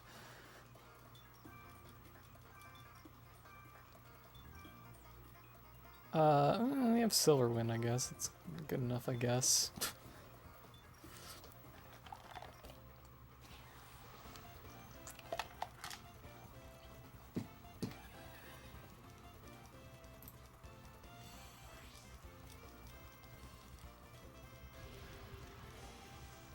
No, dude. Gosh, I hope the Silver Wind kills, because if not, I'm going to have to use Astonish. Or just get a stat boost, I guess. That would work too. Oh! Clutch. Oh, you didn't you didn't need to do that if you crit. Instructions unclear. You didn't need to do that. Butterfree no by like 5 seconds. 6 seconds or whatever. Butterfree no. No.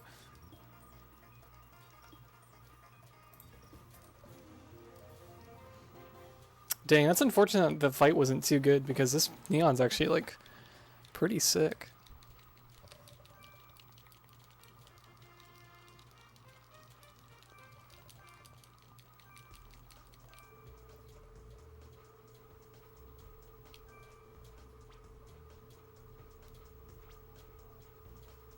Oh, that's way too early.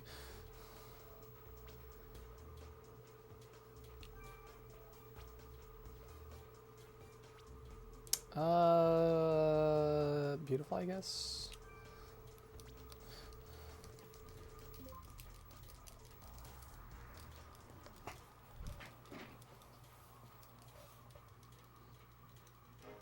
Electrike? Shiny Electrike? That's hype. Dude, I can't believe I threw this Neon. I am on best split pace for Neon, so...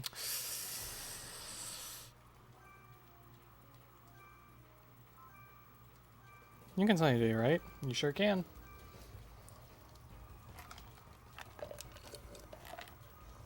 I knew it was going to happen. There was no reason to switch, excuse me. Have ice in my mouth.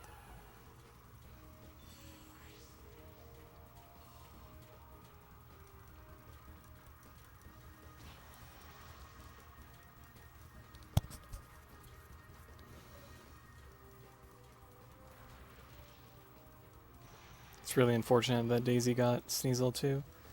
Burn? Never lucky.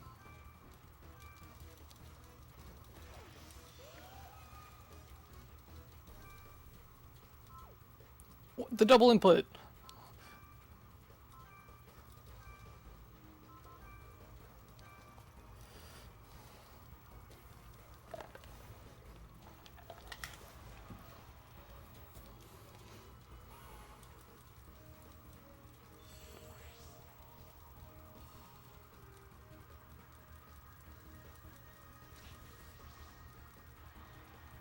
Wow, Sneasel Golbat was like such a bad lead to get. Like, normally she just picks like 2 grass types and it doesn't matter, like maybe you're Beautifly, you know? It's not a big deal, typically. That Side Beam totally did not hit that Golbat. It was like way to the right of it. Dude, I actually might lose this.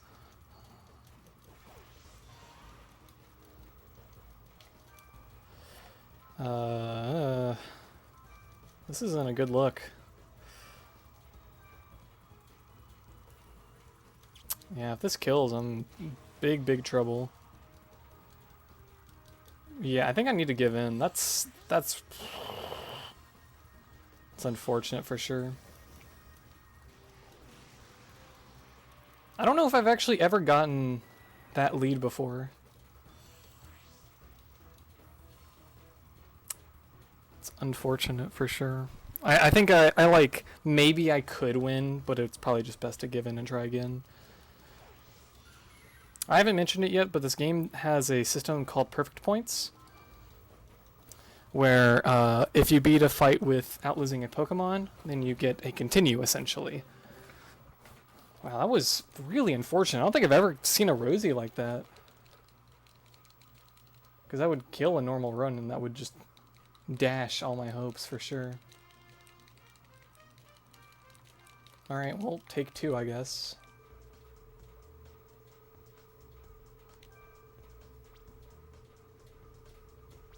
Thank you.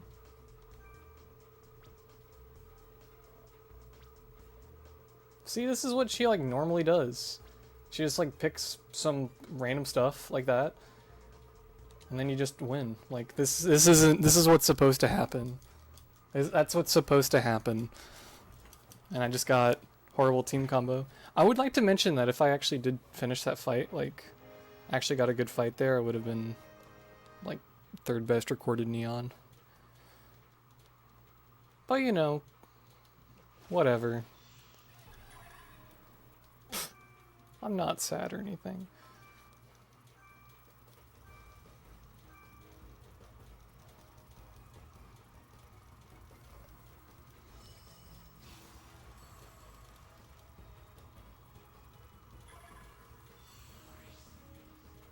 I mean, this is still going to be like a 26 Neon, so it's really good.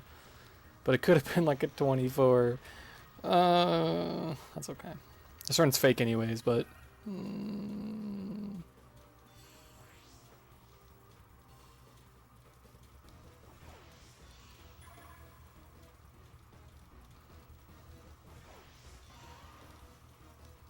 What, there is somebody hosted the stream?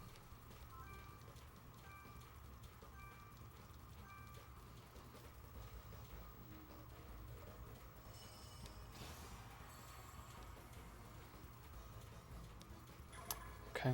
I mean, 26 Neon is still very good. But, man, you hate to see it, dude. Hate to see that.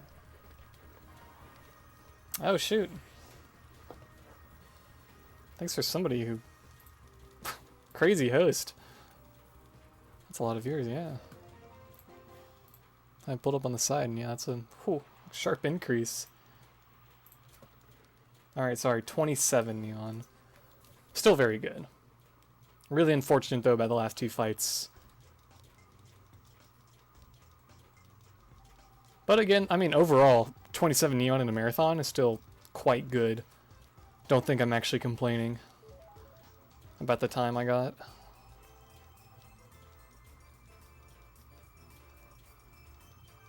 No, dude. I didn't press 1 in time. I, like, changed from mashing 2 to mashing 1 too late. Anyway, so now we put Luxio on.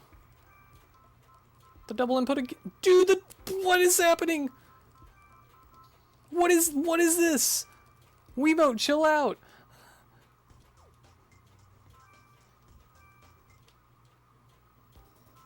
Okay. I pressed right. Oh my goodness.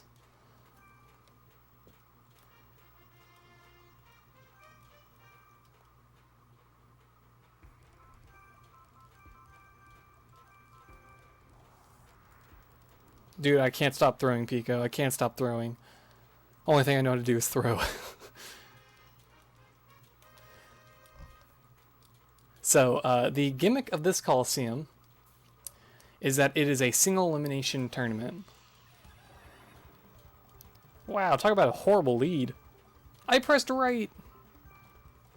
I think my controller's breaking before our very eyes.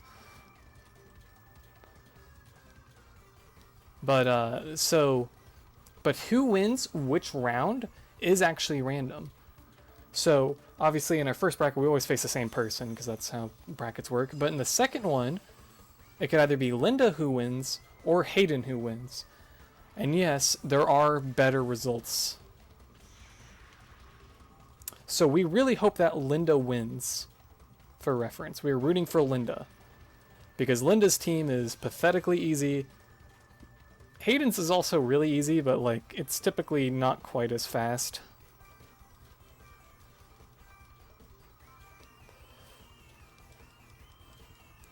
And that goes for round 3 as well, where you'll be 1 of 4. And then round 4 is basically finals, where we face the other half of the bracket. And so there can be 1 of 8 fights. Which is, obviously, it's frantic. You see the username, you're like, oh shoot, I gotta scroll through my notes. Which fight is this? Which fight is this? Yeah, so for the remainder of this fight, we are all Linda fans. We are all Linda fans in chat.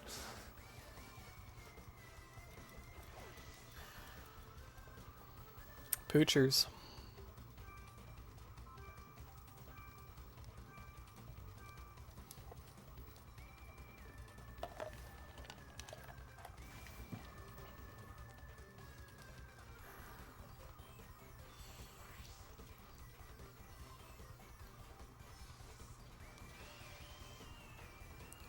Ouchie, ouch, ouch. This is not a very good Larissa. Almost always they're significantly faster than this. This is not the world's best Larissa.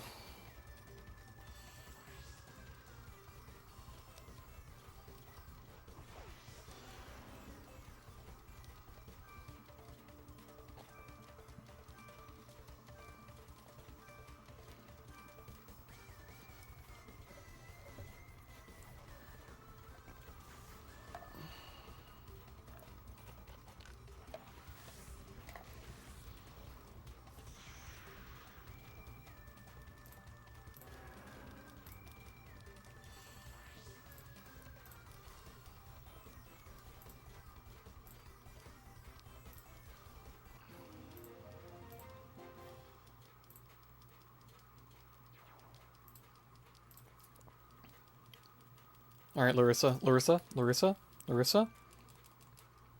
me, Linda. Let's go, Linda. Let's go. Let's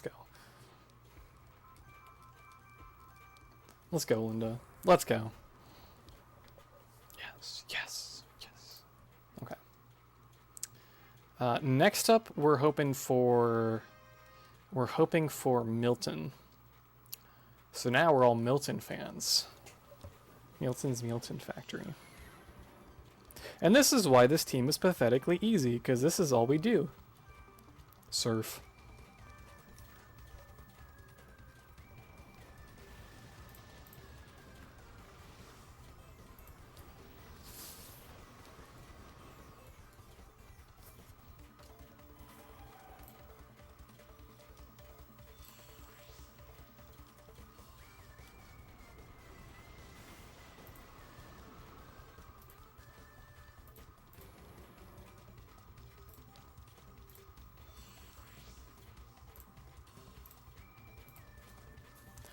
But there was no target.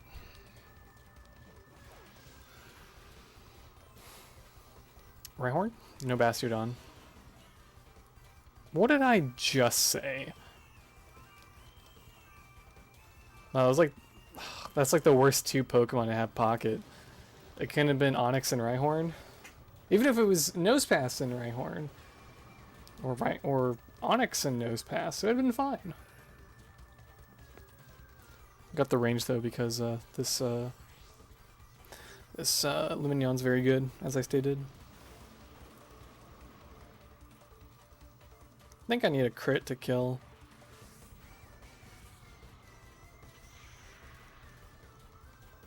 I did not get the crit. Excuse me. Ouch. Alright. Well, that was a pretty good Linda. Even if I didn't get the 2-turn.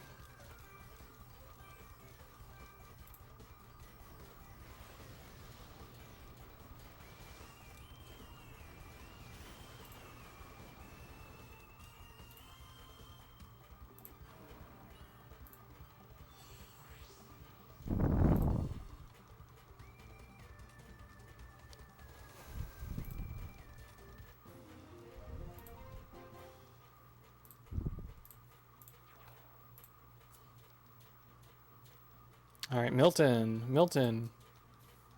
No, we got Graham. Graham's like the worst one. Because he has a Wigglytuff. Dude, I can't make a Tetris block. I'm not gonna lie, guys. Really starting to throw here.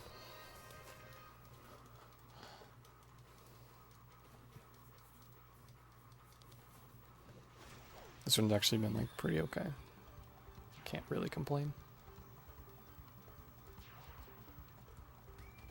So here's a rare instance of Lumineon not being paired up with Blossom to surf.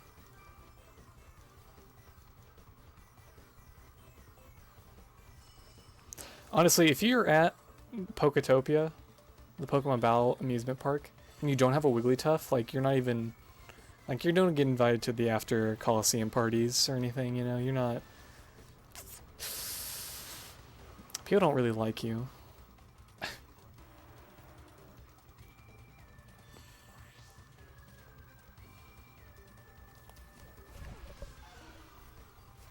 And he brought it, yeah. Okay, at least it wasn't the worst two pockets. If he had Wigglytuff and Machoke, I've been big sad.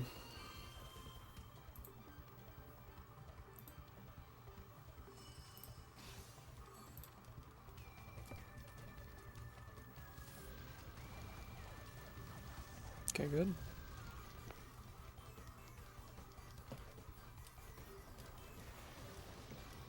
After the conclusion of this Coliseum, we're about halfway through the run.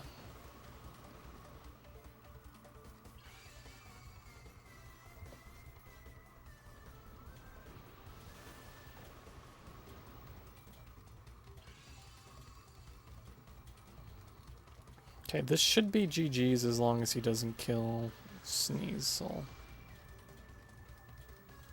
I don't know why I said anything. Don't know why I said anything.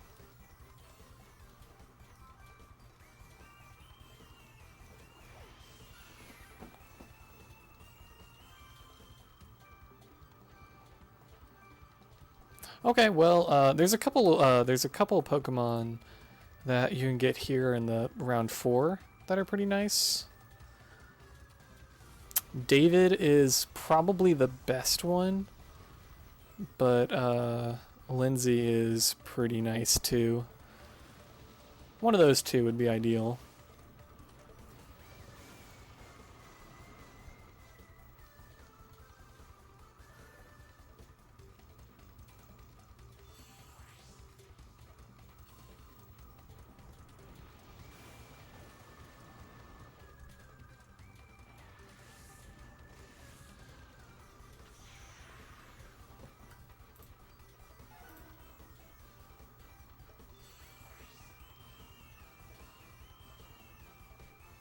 Sorry I don't have a whole lot to talk about right at the moment. Most of the battles here are relatively self-explanatory in terms of what the main strategies are, but I hope that the run as a whole is still fun to watch. I think that was Carissa. It was Carissa. She's definitely one of the more rare ones to see here.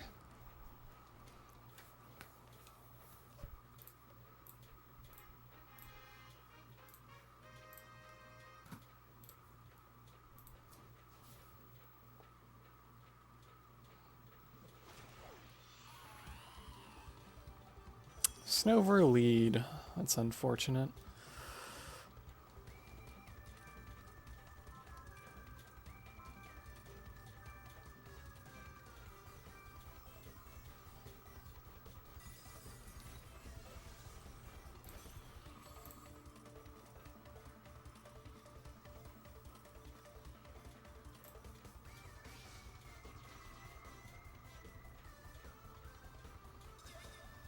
Do-a-do.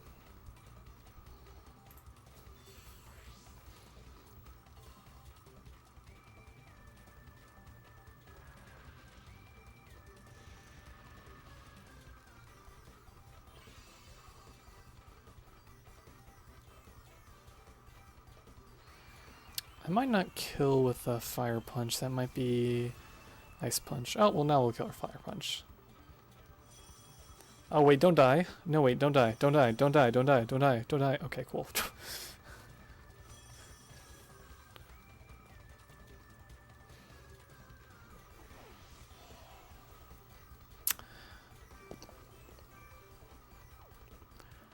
Even though it has thick fat, it's probably still smart to Fire Punch here because of Blaze and whatnot. I guess we'll find out.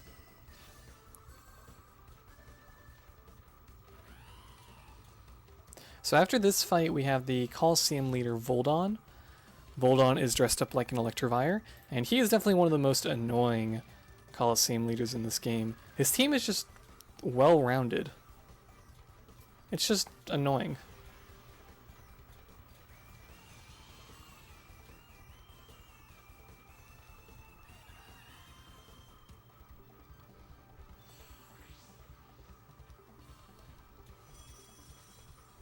Nice, both ice types.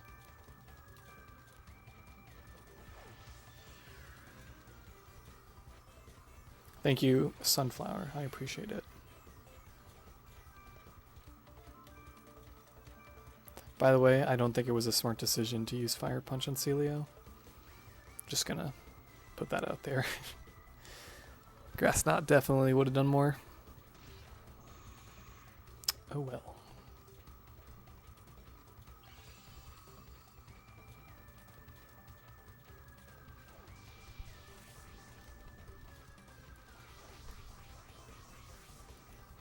I like the song quite a bit too. I think Crystal's also one of the prettiest Coliseums in the game.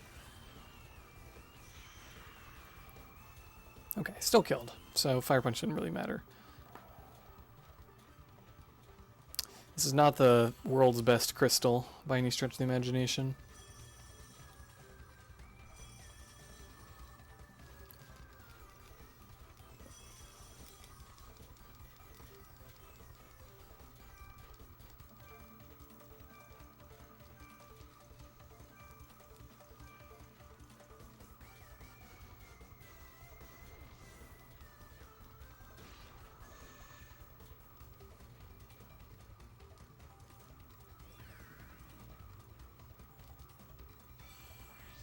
I would agree with that. Music is pretty.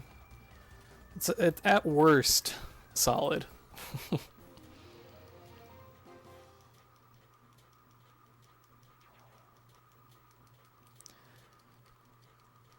We haven't heard my favorite theme yet, although it's slowly but surely on the horizon.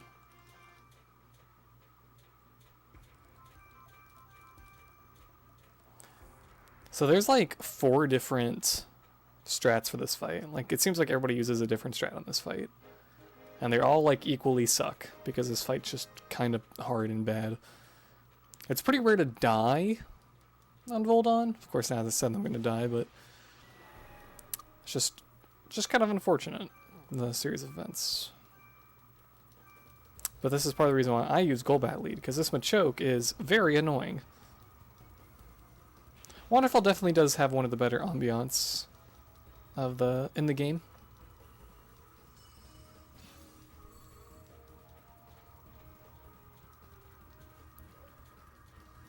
If Machoke didn't lead there, if it was like, I don't know, if it was like Carnivine, I probably could have countered with Sneasel, but alas.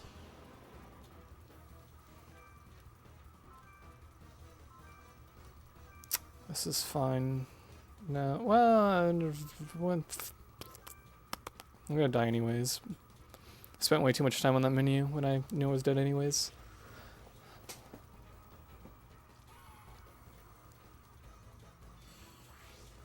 Wasting time. How could I?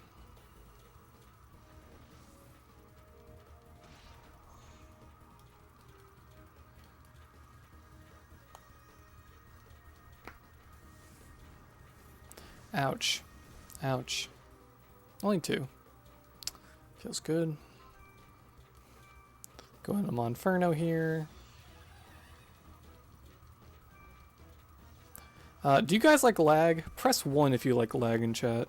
Press 1 if you like lag. Let me know.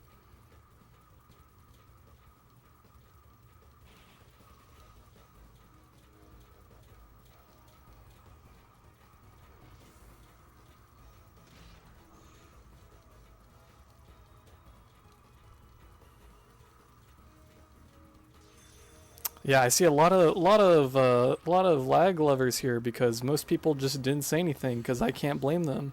Well, you guys are gonna hate this. For some reason, when you use Fire Punch on Matang, the game chugs. You ready for this? This is good.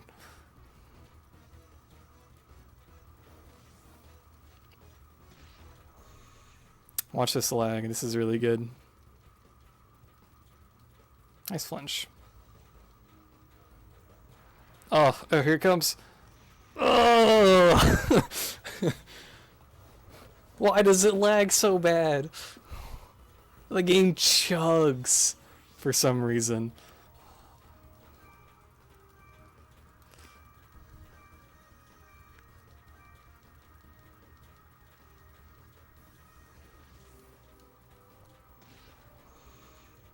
Well, that was a solid hold on.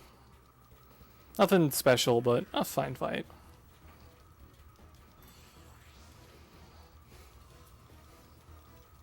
The tank is in that much pain. Man, it sucks, dude. I wasn't aware. Oh man, maybe we should rethink that whole battling thing. Alright. Alright, now here is my favorite Coliseum in the game. In my opinion, it just looks like the most fun area. Like I would want to go there and have a good afternoon. So this is Sunny Park Coliseum. You're in like a field in a glass dome, and it's very nice and has banging music. So I'm going to shut up and let the music play if I can select the Coliseum. That was embarrassing. Alright, again, this is some great music. Get out your Craigasms. This is where it's at.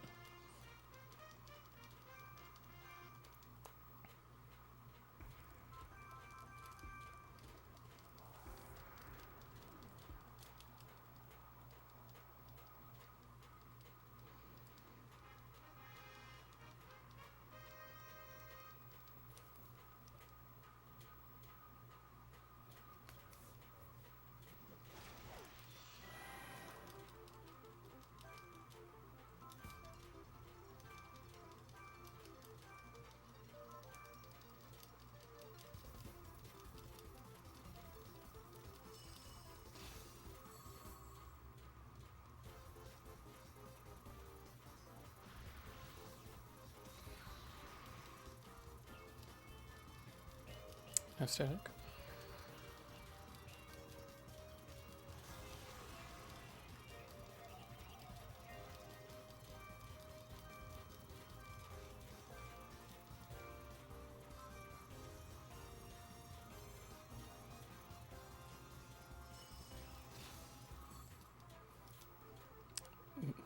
Great song.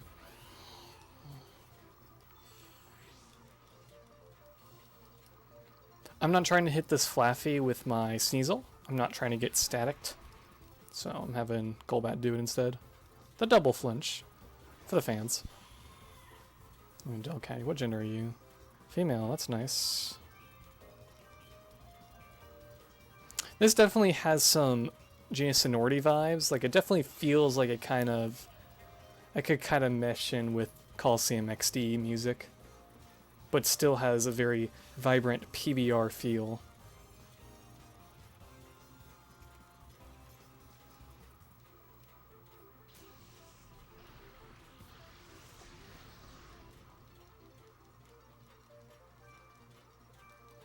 Okay, I wonder what the last Pokemon is. Best would be Metapod or Weepinbell. Actually, I think best would be Weepinbell. So, Weepinbell?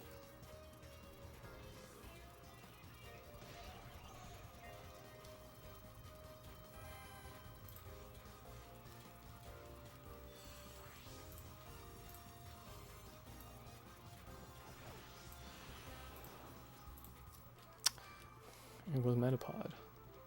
This is a range. Give it to me, game.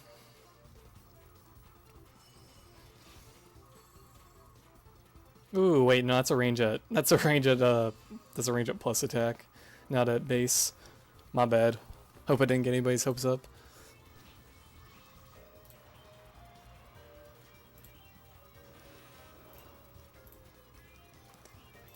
Sub 2 Tasha.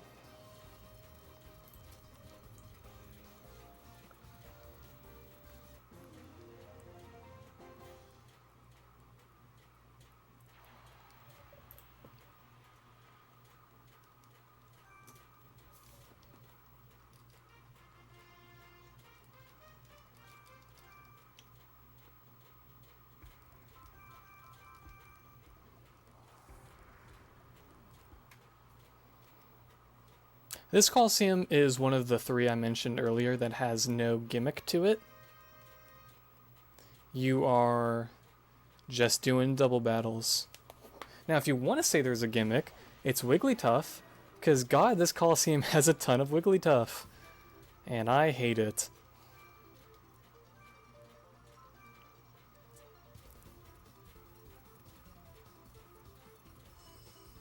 Wigglytuff not only takes forever to kill,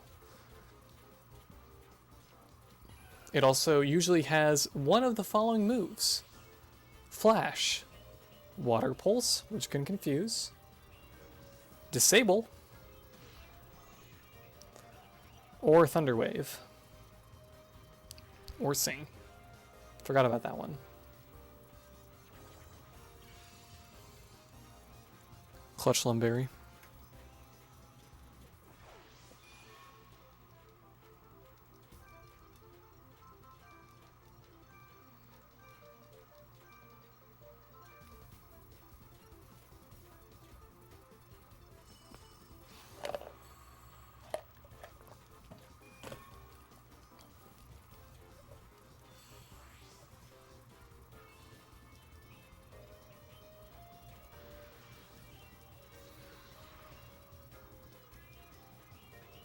Nice flinch.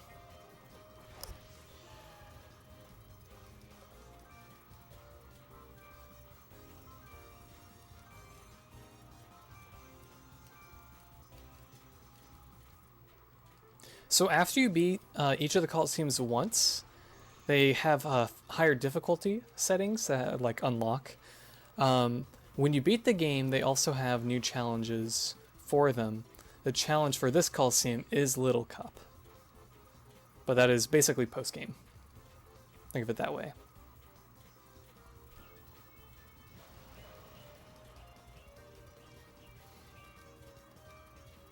Alright, that was actually a fine fight.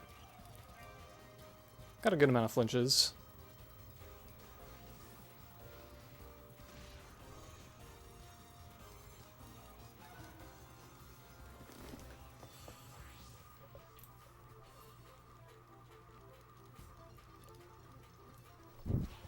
I do know that I'm up for a little while here. Still got another about 2 hours left. But don't forget there's plenty of other good stuff this weekend. I know the schedule just got posted in chat. You should definitely take a peep if you haven't already. Pokemon Snap after this. It should be fun. Plenty of other stuff. If I had to recommend anything in the marathon that that hasn't happened yet, because there's already been some good stuff that's happened. Oops. Dude. I would recommend Snap for sure. The Pokemon Emerald 80% race, the TAS's Crystal Clear, just to name a few. I'd have to look at the schedule for the rest.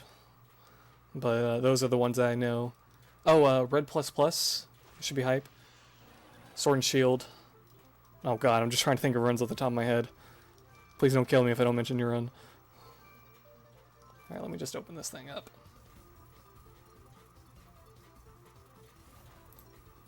Yeah, so after this Snap, Moon 2 Cannon, that should be hype. That should be really hype.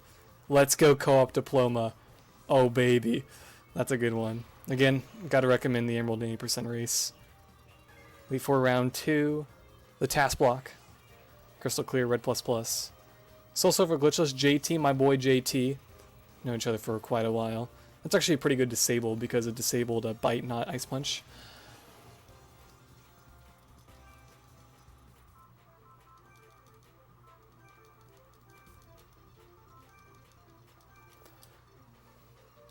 PMD, Sword and Shield. Isle of Armor. I honestly don't think I knew that Isle of Armor was happening. That's pretty cool. Sapphire. And then, yeah, a little glitchless race to close it out is actually pretty cool. There's a reason I Mach Punch there, so I wouldn't get flinched by Astonish.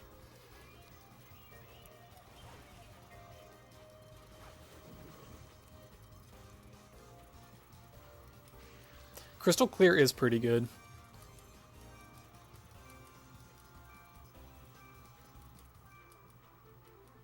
Good.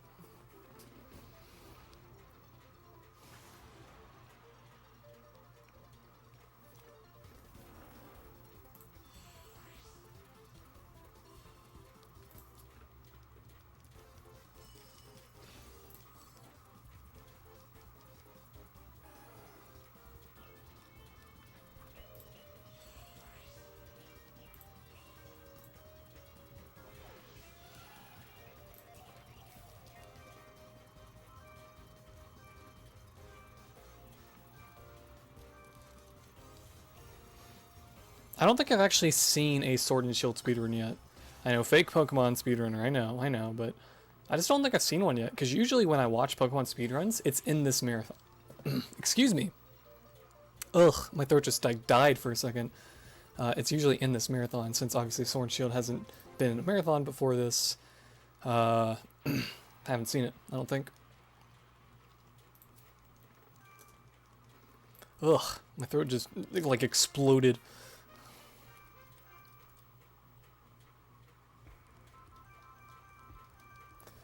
Take a drink of water. I'm almost out of water though. I may have to sprint to my kitchen to get a water refill. 3 primary 80% routes. That's kind of hype.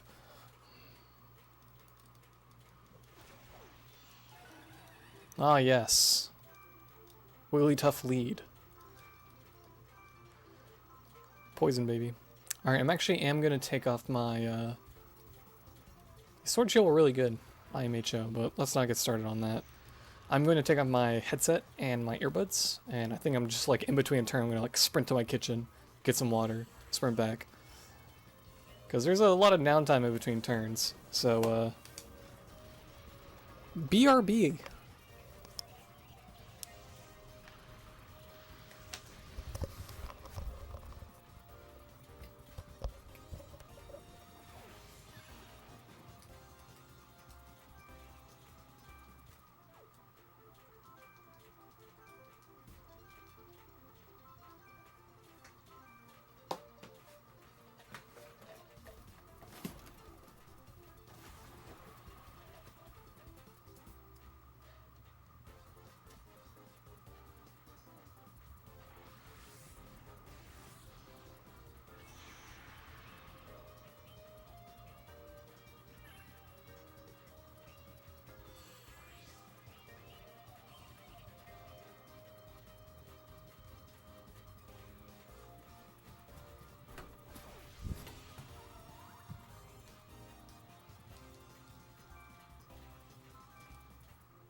I made it back just in time.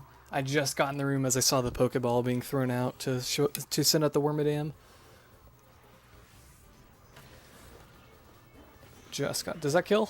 Ooh, let's go. Let's go. Clutch. Sweet Kiss and Sing both missed. Clutch, dude. Let's go. Maybe I should leave my Pokemon unsupervised more often. Very cool.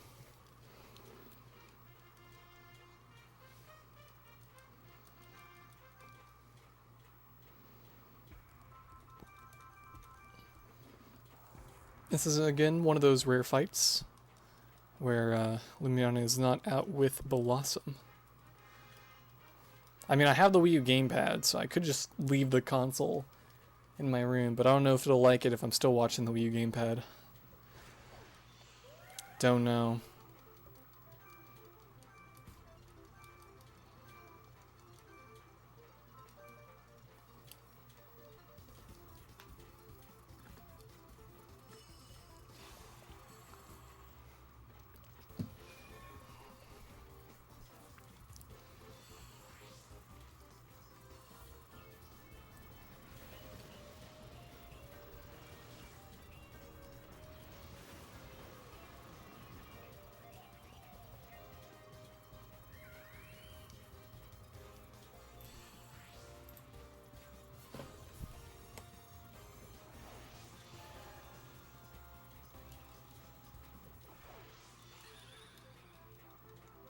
It's unfortunate.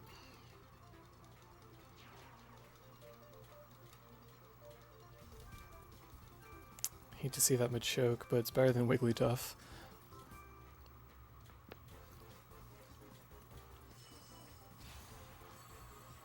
Still kills after an Intimidate.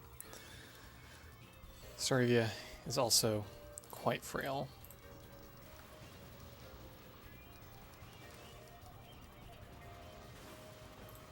For sure, for sure. Hope you guys are enjoying the run, though. Again, I apologize that due to the nature of the game, there's not always something to talk about. Oops, almost choked there. But I hope you're enjoying it anyways.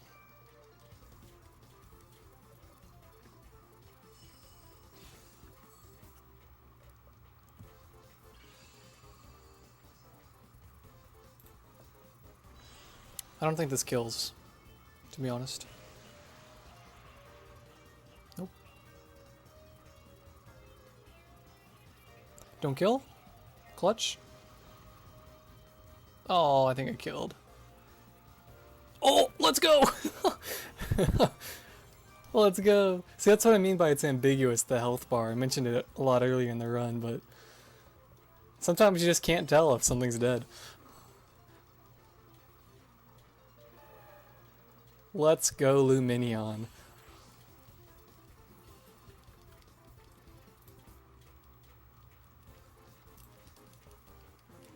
Generally speaking, fights in this game are only hard if they're against the Coliseum leader. Almost always. There's like two main examples I can think of. The first one is here. This is Ian, and Ian sucks. He's not that bad. You're probably not going to lose to him. But Ian's not fun. He doesn't have a Wigglytuff, which is a good thing. But if you're not careful and you don't know what you're doing, you can die to him. So, very first thing we're going to do is you might think, oh, I can one-shot the Delibird. Don't worry about the Delibird. Delibird's not important. Kill the Plusle. Drop everything you're doing and kill the Plusle. Nothing is more important than killing the Plusle.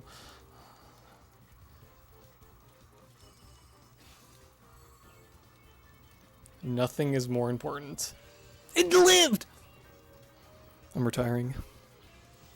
That's actually fine, but I'm mad.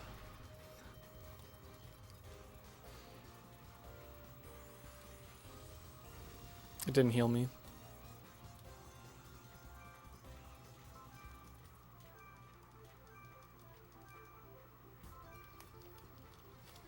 General life philosophy, just kill the Plusle.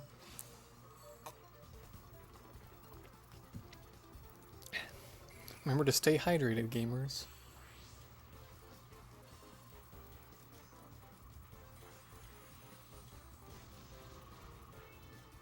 It's kind of embarrassing that Delibird outspeeds Monferno. What's my speed on this Monferno? It's fine. Remember to stay hydrated and kill the Plusle. Pachi? And that's why you always kill the Plusle.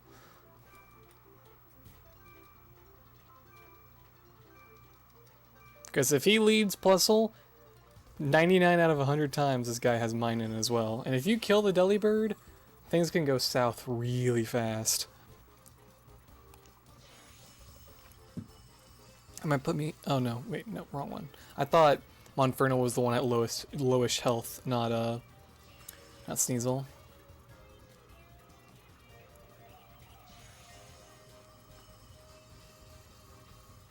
Sneasel, did you die to that? Sneasel, bro. Do we need to have an adult conversation about not dying to Swift?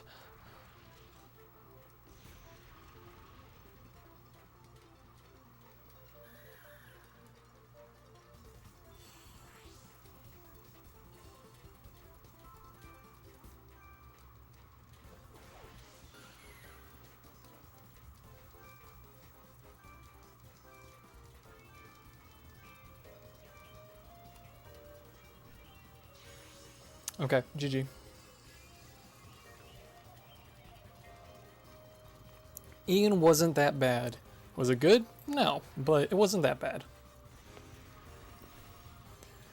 If you remember, remember way back when, like an hour and a half ago, I mentioned something when I was talking the praises of Sneasel. Oh, really? I'm gonna have to Mach Punch. That's unfortunate. I thought I would just kill. I said, you know, Sneasel has a great moveset. Ice Punch, Bite, X Scissor, fantastic coverage with a fantastic attack stat to use it with, right? I was singing all those praises, Focus Sash. And I mentioned something. If you keep a little mental note in the back of your mind, I mentioned something. I mentioned it had counter as well. And there are a few counter strats in the entire run. And hitting them is like the most hype thing in the entire speedrun. Sashay is one of those counter strats. She is the Coliseum leader for Sunny Park and also has a really good theme as well. I'm hoping I get to show off this strat because it's very cool and I love to do it. So basically, I don't want to see Plusle and I want to see Lopunny. That's what I want to see. It doesn't matter if it's like Castform or Cherim or Shuckle or even Minun. Although I don't think she like ever leads Minun. Oh well, she led Minun there, but it wasn't with a. What am I trying to say? It wasn't with Lopunny. So fair enough.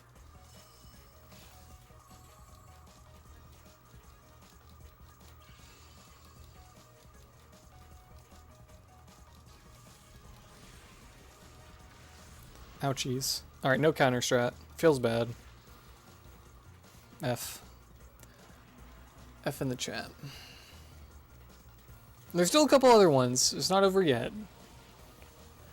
The idea of the counter strat is if she leads Lopunny in Castform or something like that. There's this great strat you can do, because Lopunny will always Drain Punch Sneasel. And Castform won't hit Sneasel. And so all you do is press counter and the Lopunny dies in one shot. It's pretty great.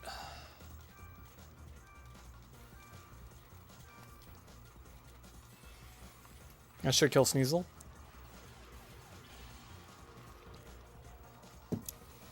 No reason to switch out just to sack it.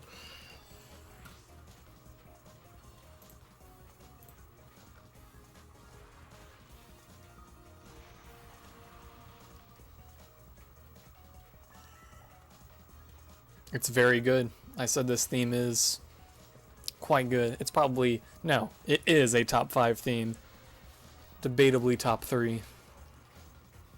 It is just too good. Now, dude.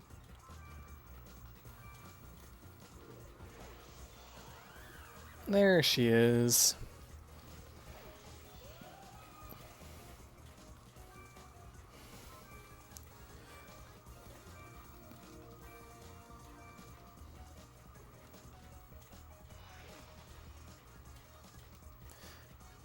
You guys want some cursed information that you'll never live without? Or you never live down? Because there's some cursed information about Sashay. That's why you Mach Punch. Sashay does have a fantastic design. A great design. But in Japan, in the Japanese version, Sashay was white. And she looks awful.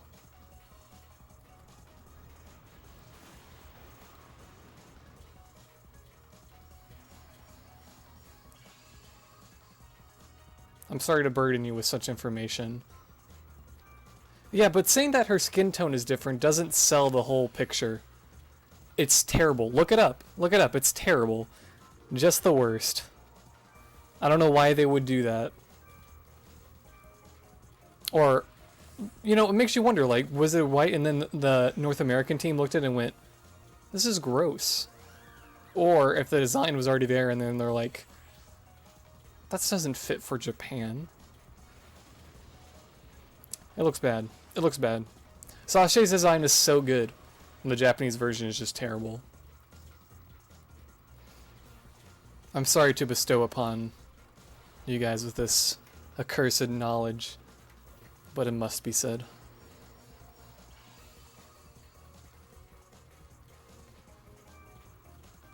And now we get to kill a Shuckle. Fun. Is that the image? Oh, that's the image, all right. Ugh, look at how bad that looks. Ugh. Whoa, that looks so bad. Ugh. It just doesn't. It looks like her skin tone isn't even like a real. Like no human looks that color. Like it's not even like white, like a normal like white human being. Like she looks fake. No human has that skin color. No human has that skin color. That looks terrible. I'm sorry I had to do that to you guys. I'm sorry.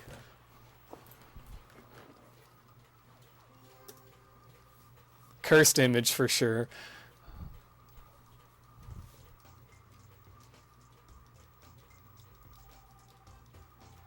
Quo with the raid.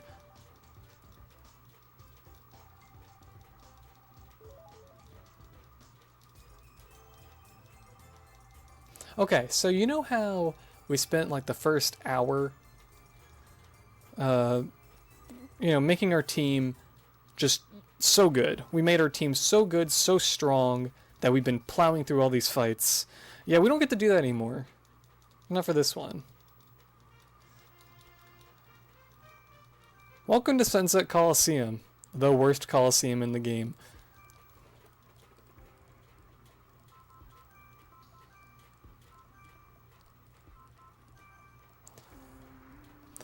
In Sunset Coliseum, you are randomly given 12 Pokemon.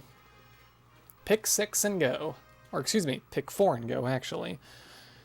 The opponent always has 6 Pokemon they can choose from. So in 4 fights in the game, for these 4 fights in the game, there are 6 Pokemon that are consistent in every fight. So in this fight, the 6 Pokemon that always appear on the select battle screen are Rotom, Vulpix, Victreebel, Graveler, Plusle, and Monferno. This fight is just kind of slow. The key to winning it, though, is getting that Ominous Wind stat boost that I definitely did not just get. Darn it. But that's okay.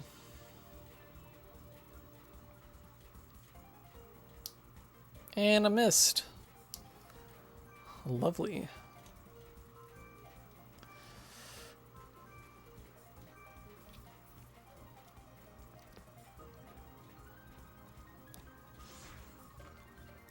The song and atmosphere are both pretty good, though. But the battles here are terrible. Luckily, there's only 4 of them, so it's not that bad. But if you recall, I said a good Main Street, the very first Coliseum we do in the entire run, a good Main Street's about 20 minutes. A good Sunset is 20 minutes. This Coliseum, like the time per battle in this Coliseum, is the worst. Every battle takes so much longer than if you just had Even the Pokemon you had with Nate. You know, the Grottle, Prinplup, all that jazz. But no. You get some Pokemon, and it stinks. It's terrible. Now, I mentioned as well that there are 6 Pokemon that always appear.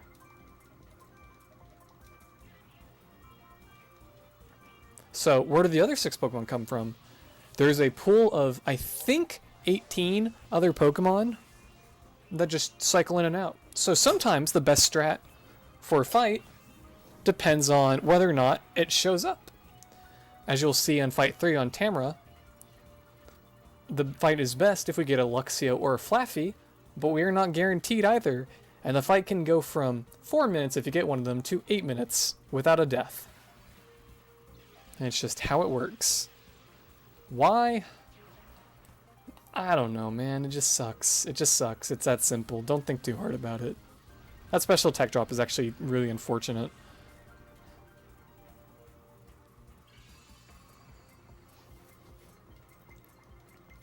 I didn't get any ominous wind stat boost where it mattered. I could still get one and it'd be cool, but doesn't really matter anymore. Because our Pokemon don't matter though, we don't need to spend the time when we pick the pass to go from Nate to Daisy, so we just stay on Nate. So this is the 3rd Coliseum in the game where we use Nate.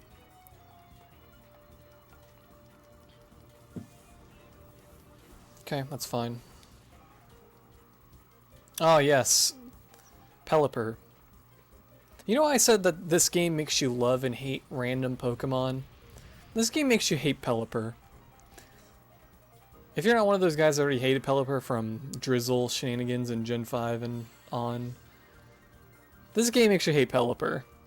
And it's all because of Tamra. Oh no, I'm out of PP. No, I needed one more. That blows. This sucks. I needed one more.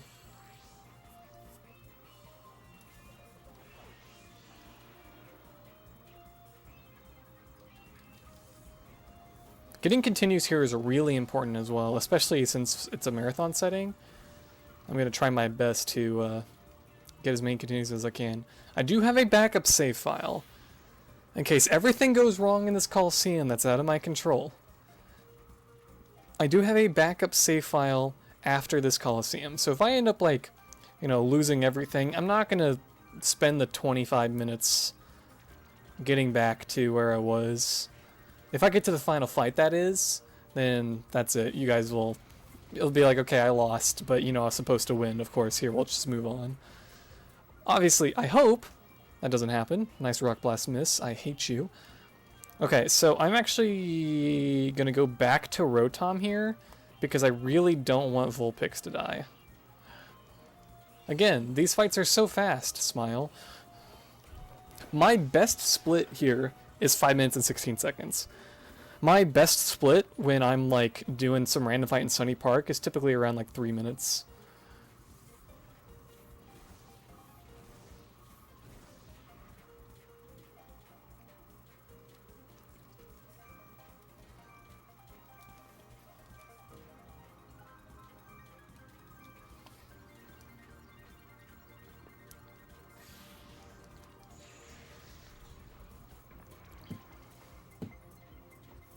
This runs on about 350 pace, sub 350 possibly. My PB is a 341. I guess it's still technically possible that this run could PB in quotes because it's a fake run since I had to use a different save file for Daisy stats.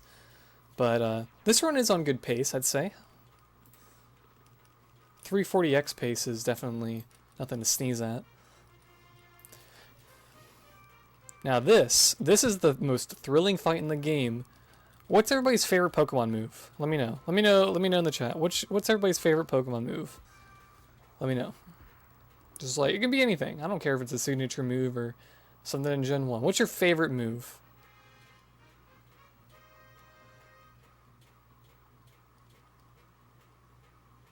Oh, Smiley says the correct answer. The correct answer is Dragon Rage. If any of you were going to say anything else, you're wrong. It's Dragon Rage. Dragon Rage is actually your favorite move. I don't make the rules, sorry. It's your favorite move. In this fight, the strategy is to use Dragon Rage.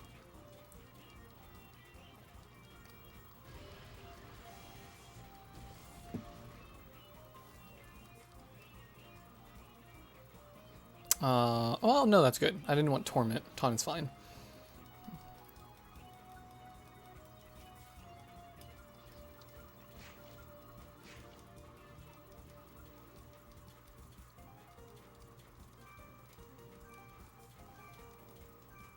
It is the best Dragon type move in Gen 1.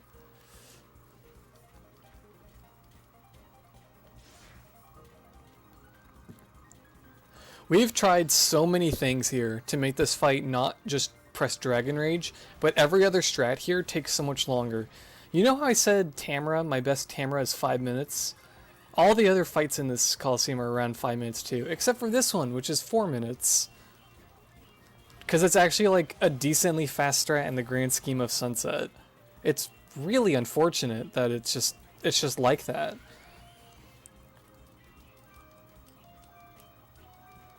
Oh wait, is that the sub 80 Combuskin? That might be the sub 80 Combuskin. That's hype if that's a sub 80. Pokemon in this Coliseum, much like the rentals, are randomized stat-wise. And so Combuskin has a chance to have have 80 HP or less. Usually it's at 81, 82, but if it has 80 HP or less, it's obviously a 2-shot for Dragon Rage, which is really nice. And it looks like it has it.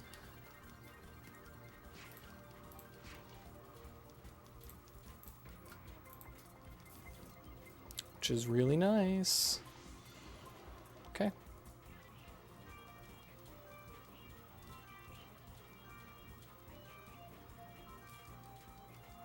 Good.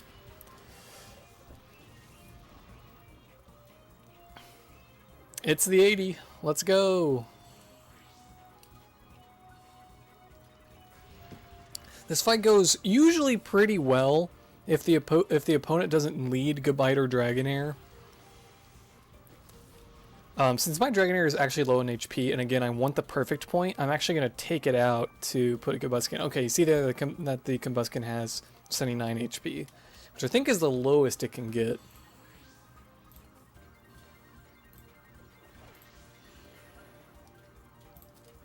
So we're just going to have Shelgon in here just to basically tank some hits.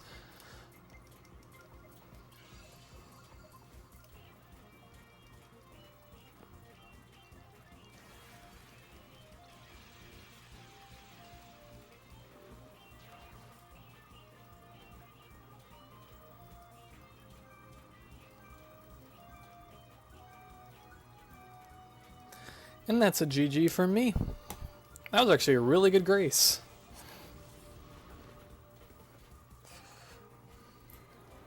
That was definitely one of the better graces I've ever had. My best is a 401, and this looks like it's a 410, so that's a good grace.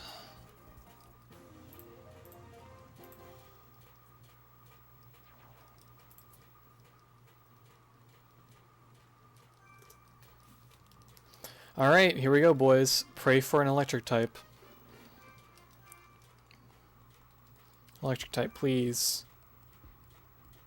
No, I got Wormadam, which is okay, but...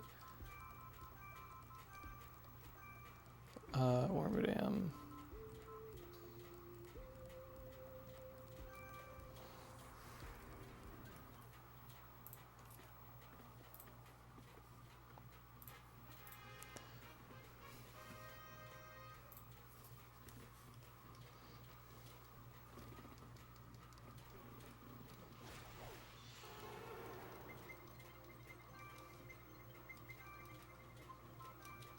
This fight could still be good, even though I didn't get an electric type, if she doesn't bring Pelipper. If she doesn't bring Pelipper, then it's fine.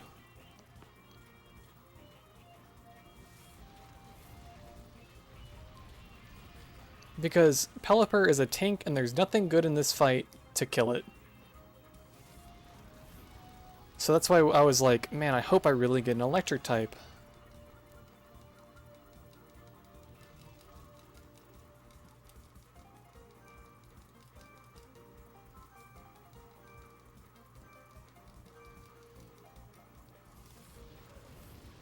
But if she just doesn't bring Pelipper, then it's fine.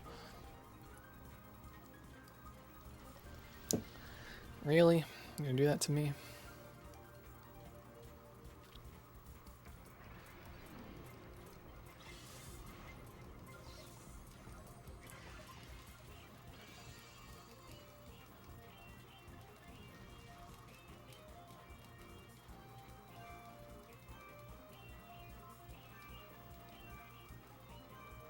I am kind of getting body right now. Can't deny.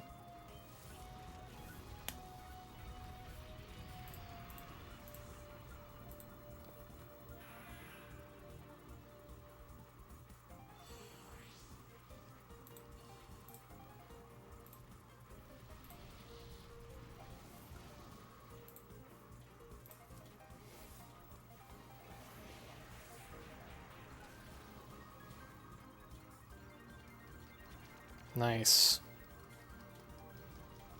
Okay, I need a roost. Carnivine? Thank you.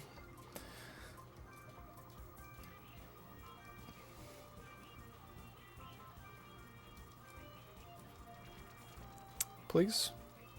Thank you. Love to see it.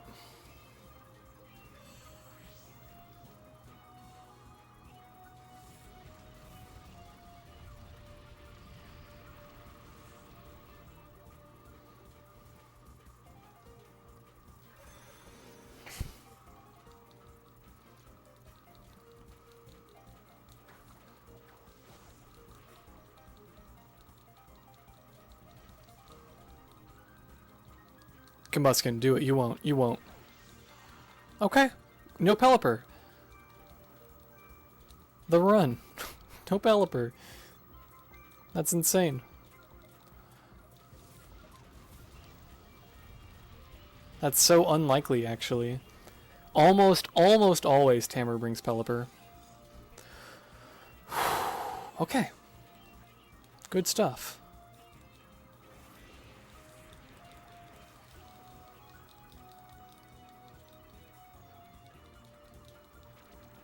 Another confusion? Hit yourself and this is golden.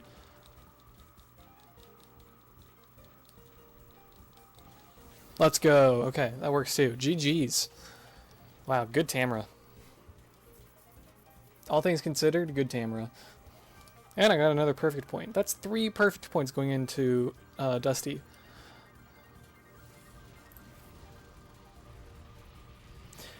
It depends exactly what the Pelipper can do. The Pelipper knows Roost, and if the opponent actually like uses Roost well, the fight can go another like 4 minutes.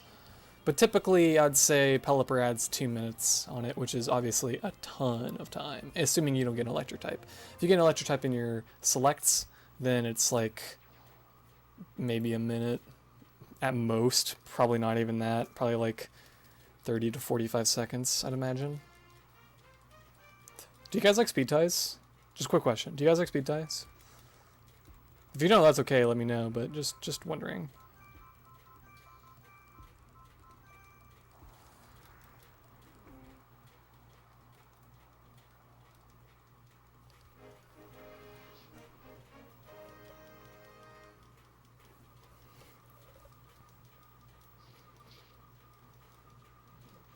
I see you guys are men of culture,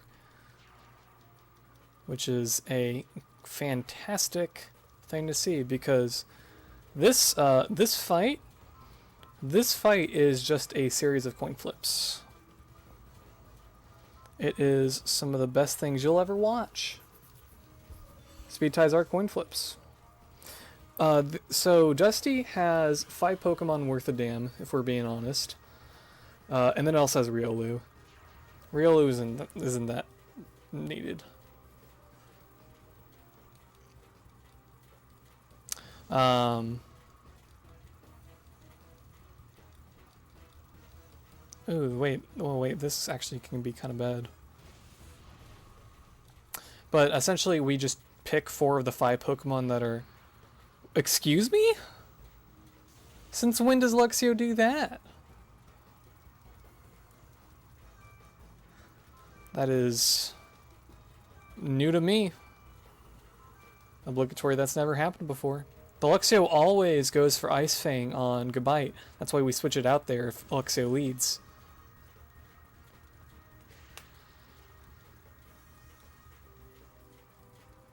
I appreciate that, Ranger Squid. I have this thing, though, it's personal, where basically, like, anytime I have a call when I'm doing a speedrun, it just doesn't really work out for me. I tend to, like, bleed time a lot, and I don't know.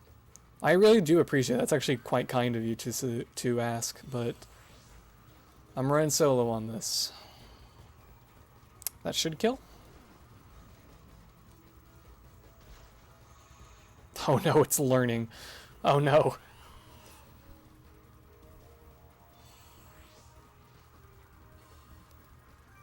Nope.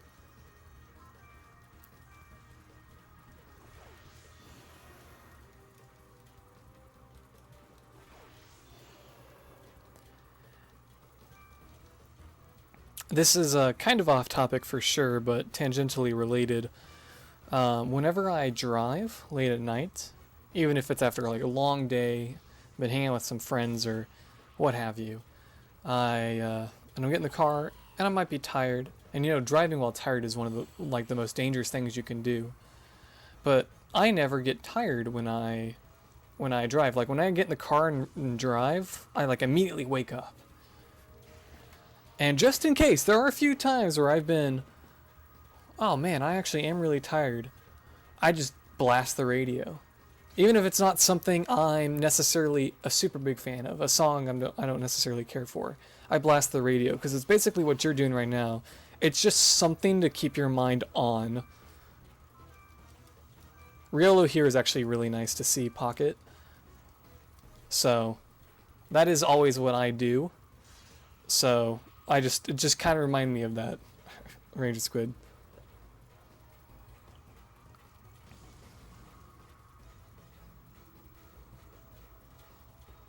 Weird flex, sorry.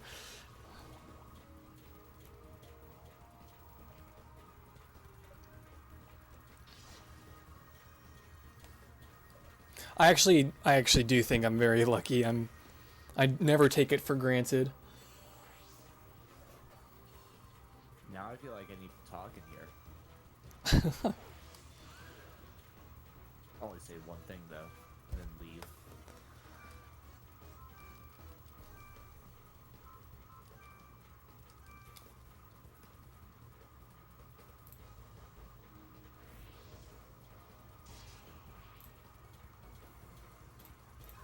Okay, that was Ranger Squid popping in for a moment. He's the host. All right, well that was a pretty good fight, I gotta say.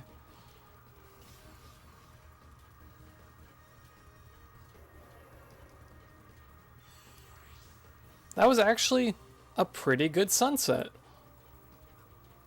That was a 21 sunset.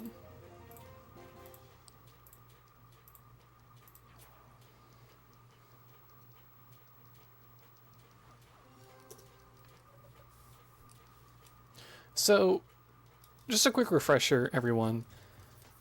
So, the very beginning of the game was all single battles.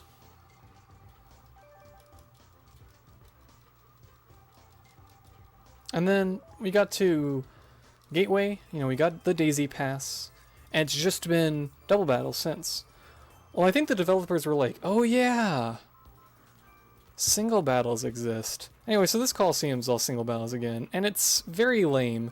Our pass is still quite good in the grand scheme of things, but it is basically a necessity. Or it's basically excels in double battles, especially when you consider Surf, mainly. Our team does not do near as well in single battle. It still does, obviously it's a good squad, but all I'm trying to say is that Magma is not the most fun Coliseum. The gimmick is that it's a round robin. In tournaments, a round robin basically means you have a group of players and they all play one another. So in this example, there are 5 players in this group, in this pool, whatever you want to call them. Actually, there's 6. Excuse me, there's 6 because you do 5 fights, and everybody in the pool plays everybody else. So I play everybody once. One of the other CPUs play everybody once. You know, they're obviously their battles are simulated, but that's how it works. And the way you face the champion, oh, I missed that. The way that's actually like only a range because my special attack is so good. That's normally not a range. But the way you face the actual Coliseum leader in this in Magma Coliseum is to have the most points. And the way you get points is by it counts the number of Pokemon you have left alive at the very end of the battle. So for example, if I do go on and nothing weird happens and I defeat all 3 of the opposing Pokemon with just my Lumineon and I have 3 Pokemon left, I get 3 points. If my Lumineon was to die in a freak accident for some reason, I'd have 2 points because I'd have 2 Pokemon remaining, and so on and so forth.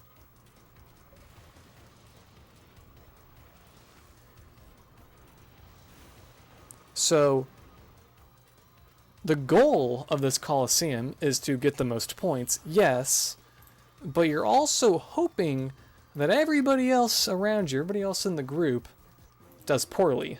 The CPUs can tie with each other, which is 0 points apiece, which is the best case scenario. There was a tie there. The triangles, if you saw them, those were, that's a tie. That's the best case scenario. So, but we want to have the most amount of points, basically. So, no, you don't get to leader faster by staying alive. You still play all 5 matches, even if you have a 7-point lead going into fight 5, and you have no chance of not facing the champion. You still have to play that fight. So regardless, you have to play all 5 battles. The reason it's important to have a lot of points and the other people not, as you'll see here in a second, there's some speedrunning benefits to it, and I'll explain in just a moment. I'll leave it a surprise.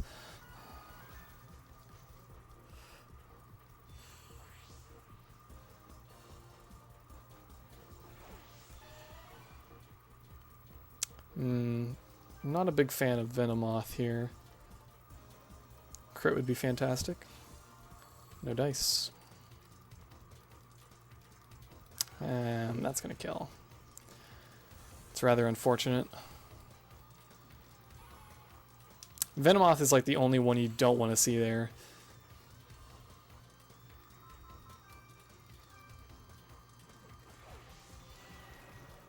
It still is 80%. I'm not sure what you're referring to.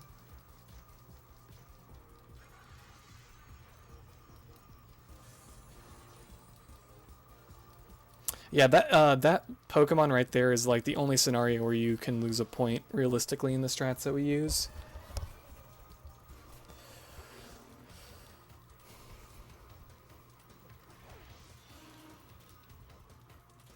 Really, Gligar? Gligar Pocket? That's like, that's very rare. I had to think about it. I was like, what am I doing? Oh god, that doesn't do anything. I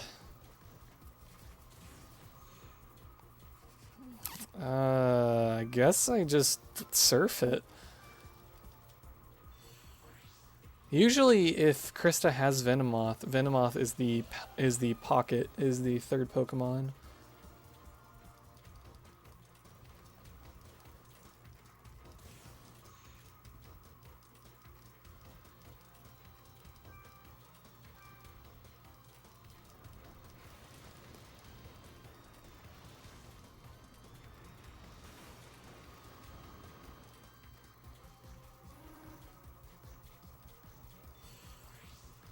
You're right, optional fights are not mandatory. Beat the game as fast as you can, no restrictions. That's always what any percent means. This game does look very good for a 2006 Wii game. I stand by that, it holds up. Alright, well that was definitely one of the worst crystals I've ever seen. Okay. So...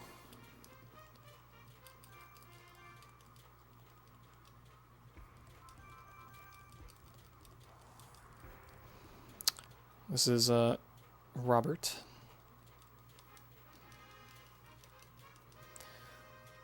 And, you were right, Hobbit. You were onto something. I have a point lead. I don't need to do this fight. This is Magma Skip. Basically, you have plenty of points in the entire Coliseum to just get by. No big deal. You can lose this fight. It's whatever. And so that's the fastest fight in the run. Alright, so there is Christine. Christine having 5 is actually a huge damper on things.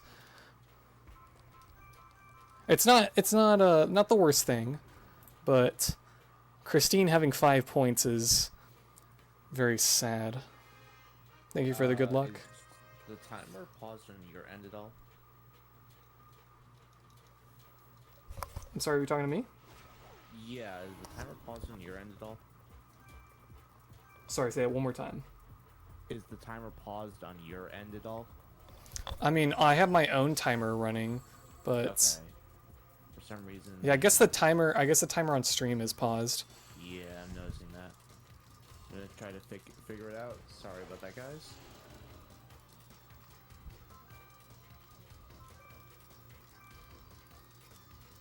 I mean, I can tell you the time whenever you need it.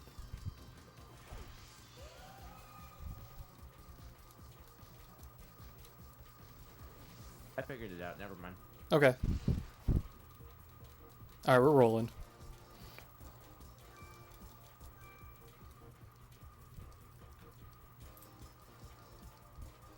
So, one of the things in this Coliseum that they don't tell you, but is in the Coliseum itself, is they have like a rival system. One of the trainers randomly in the group is considered your rival. Basically, all that means is that they are the next highest point total in the Coliseum. They were supposed to make it like, oh, it's between you and them for the spot out to face the leader.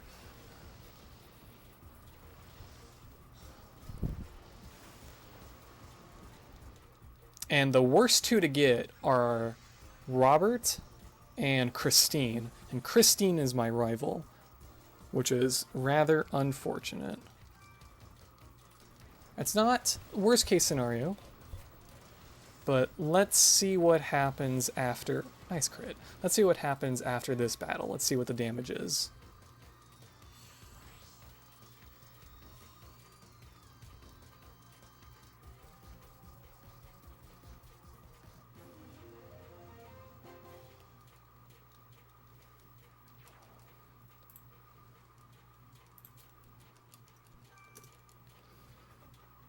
Nice. Okay, great. Fantastic.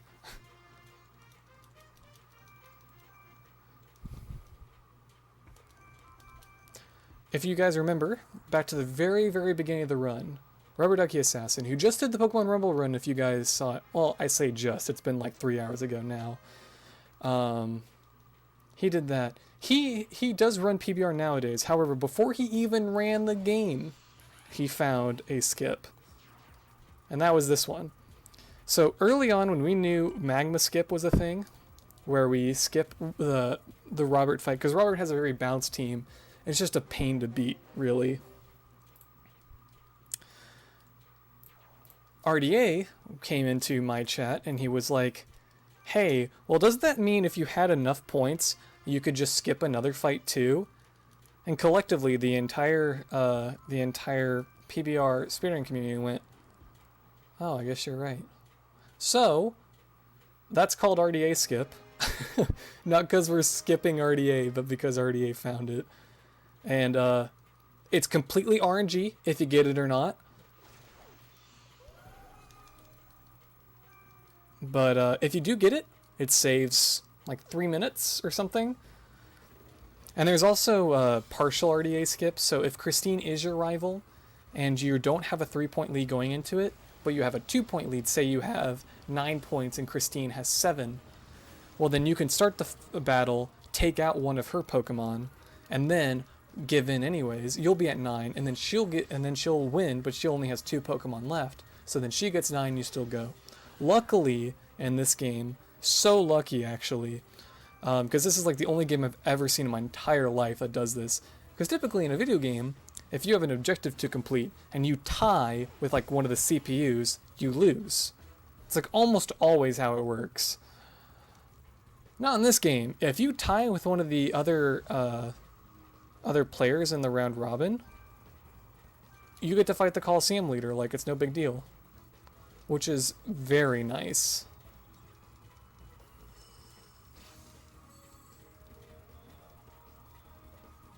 Yeah, it's like no game does that, right? No game lets you win on a tie. But if you have the same point total, lets you win. It makes RDA skip so much more feasible because you only have to have a 3-point lead instead of a 4-point lead. Because if you had to have a 4-point lead, RDA skip would be so rare. But because you don't, it's common-ish. I'd say like maybe like 3 out of every 5 runs get it. Something like that.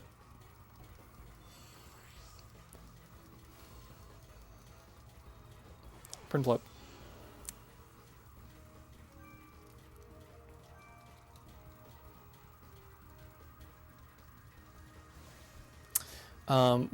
Switching into Luminion here is really dangerous from Blossom. Basically, crit flamethrower into another crit flamethrower kills Luminion, and then you lose the fight. Obviously, the odds of that happening are quite low, but you might as well just stay in and guarantee the range, because Luminion isn't guaranteed a kill on this Charmeleon. So you might as well do some damage, use your Akaberry, get Luminion the free switch in. It needs to guarantee the kill with Surf. This fight can be very dicey, but we got through, no big deal. Yeah, so luckily this run is going to skip 2 fights, which is quite nice.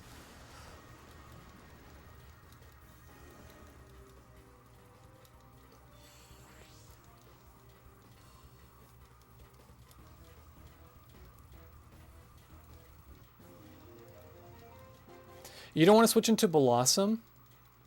You don't want to switch into Blossom immediately because he also has a Prinplup, and if his Prinplup's the pocket, killing it's a nightmare. So you kill it with, so you do some damage with Sneasel to kill it with Blossom.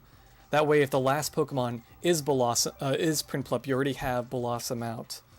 That's the idea. If you didn't have Prinplup, you would just go into Blossom immediately.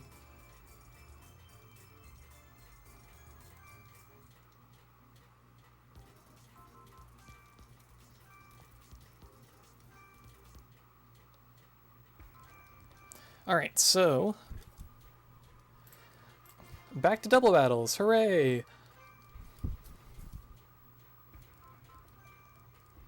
can't read. I can't read, dude. I can't read. Back to double battles. Hooray! Yeah, no more single battles. Oh, but I forgot to mention that there's a 40% chance that Fog can appear in the Coliseum on any battle.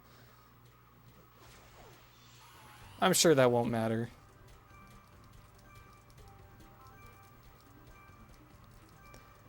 Courtyard blows. On any fight, there is a 40% chance Fog appears in the Coliseum. Nothing you could do about it. I did mention earlier that it was really nice that some Pokemon have moves like Sunny Day or something like that. But that's about what we can do. We can use Sunny Day with Monferno and Blossom, and Rain Dance with Luminion. When Fog is up, your accuracy starts at 60%. It is a terrible mechanic. Everybody hates it. But it allows for a fun game. How many battles with fog will we see in this Coliseum? Place your money, place your bets now. You can guess 1 to 6. Those are the valid answers. 1 to 6.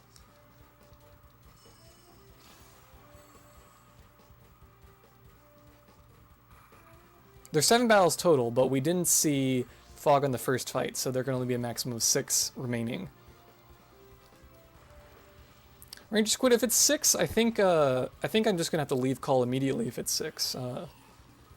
Just to be honest with you, Kappa. 7. Yeah, I'm gonna lose this fight, restart the Coliseum, and get fog.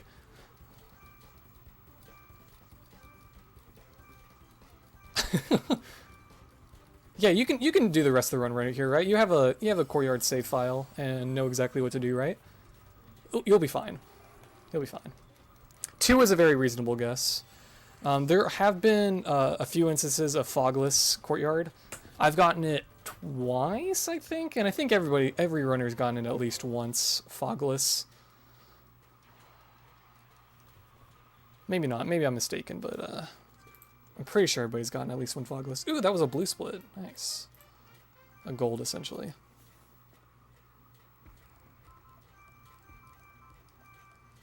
How much was that a blue by? 6 seconds. Nice. Love to see it.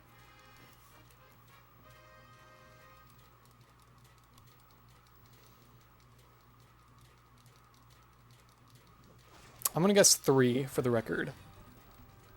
Oh, there's 1. So no fogless.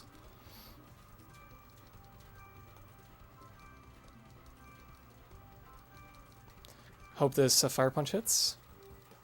Of course, yeah, fog, good mechanic. Yeah, give it up for fog, yeah. Oh my god, are you kidding me? You hit Blossom through fog? Okay, Blossom still hit.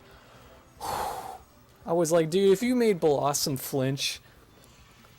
Oh my god, I was gonna be so mad.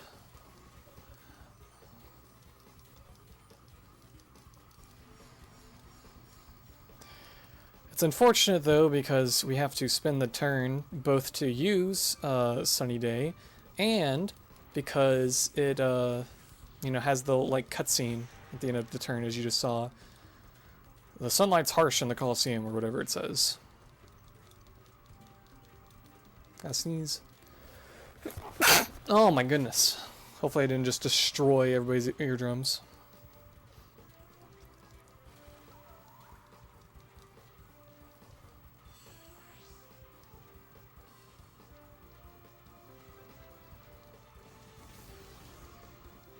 Corona. Oh no.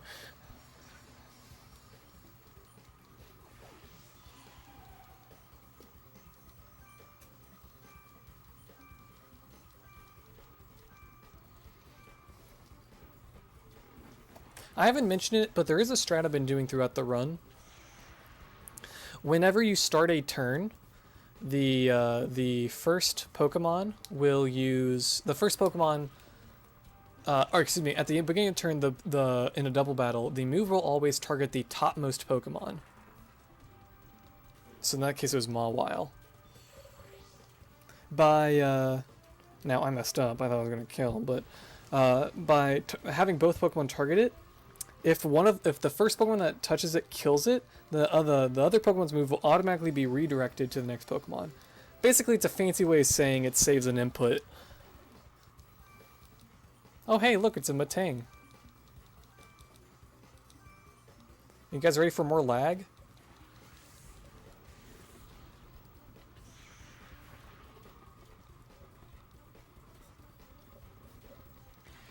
If you're ready for lag, press 1.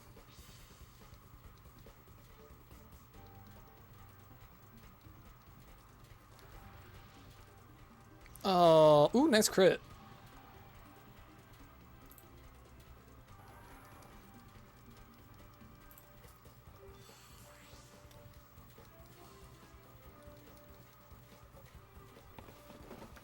Alright, that was a pretty good fight. Nothing crazy, but pretty good.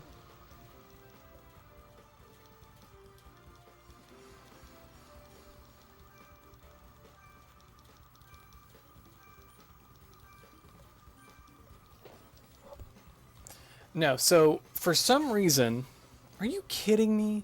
Waste my time. For some reason, if you just fire punch Matang, the game just lags. It doesn't work when it doesn't happen when you do it with any other move. Nothing else. But for some reason, when you specifically use fire punch on Matang, the game chugs. And we don't know why. It just happens. And it happens to every Matang. Well, that was kind of a slow fight. Unfortunate.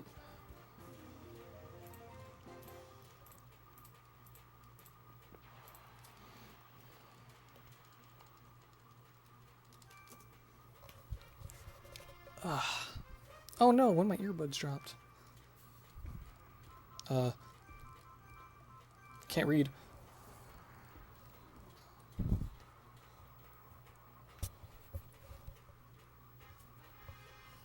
Is a very strange bug. I would not know why it happens. There's no Metagross in this run, so I don't know if it happens to Metagross as well.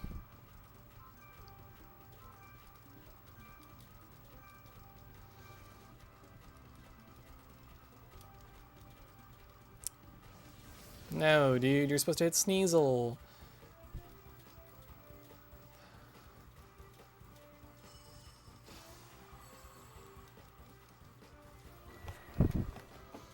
Sneasel has inner focus. Okay, still hit. This is why I mentioned that a Monferno having Grass Knot is very convenient. We haven't actually seen in the other instances. There's been like 5 or 6 that we just have avoided because of RNG. Not good or bad, just the way it is. But yeah, Grass Knot on Monferno is very useful. That's annoying. I don't know if my Fire Punch will still kill Butterfree. Hope it does. I don't know though. Don't use Grass Knot.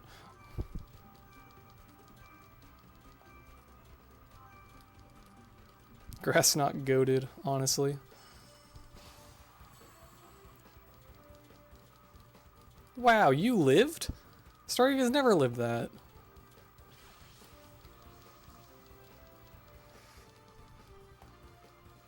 That's unfortunate.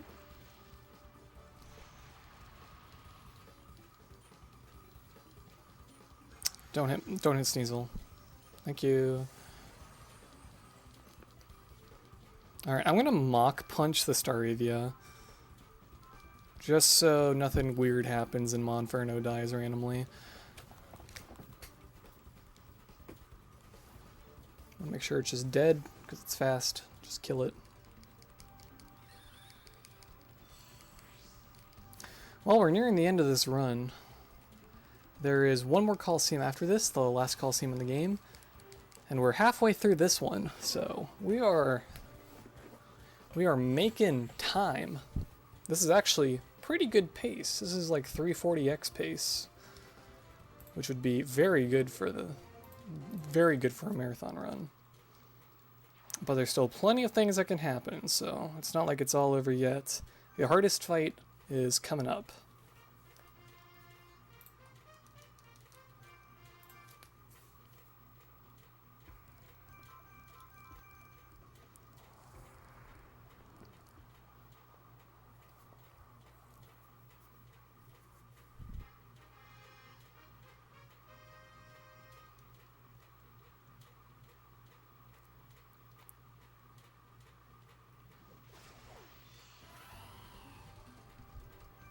Good.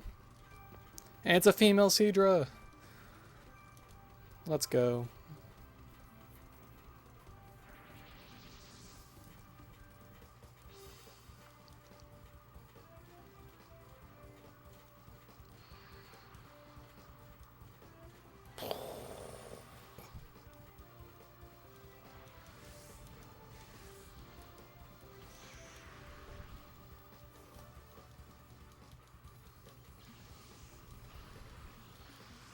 I actually don't know if Quick Attack will kill from there because my attack's not super high. Let's see. For Luxio, I guess I'll just Spark again.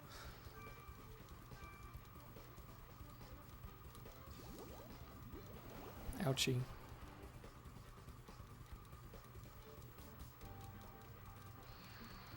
Hit through double team. Nice.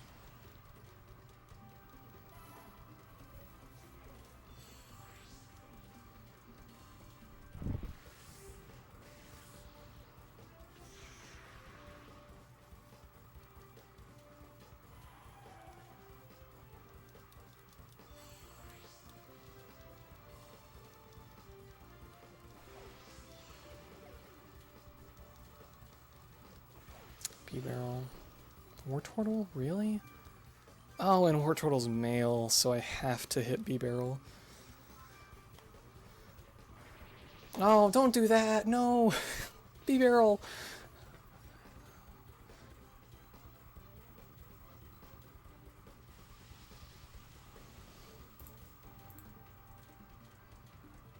Oh, no, dude. No.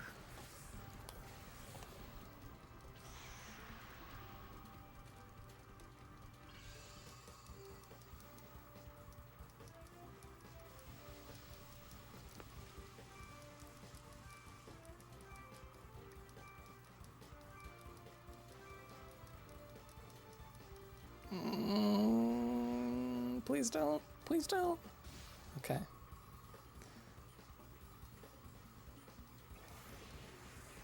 Oh, come on.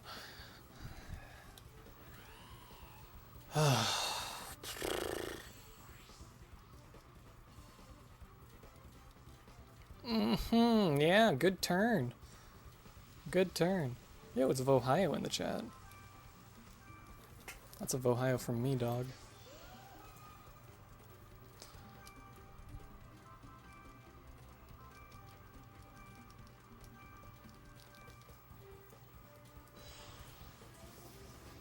Ohio from me.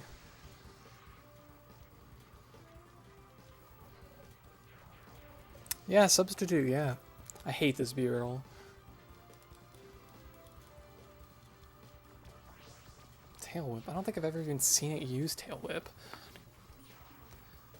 This fight's getting on my nerves real fast. How many Vohios? Just one. Just one.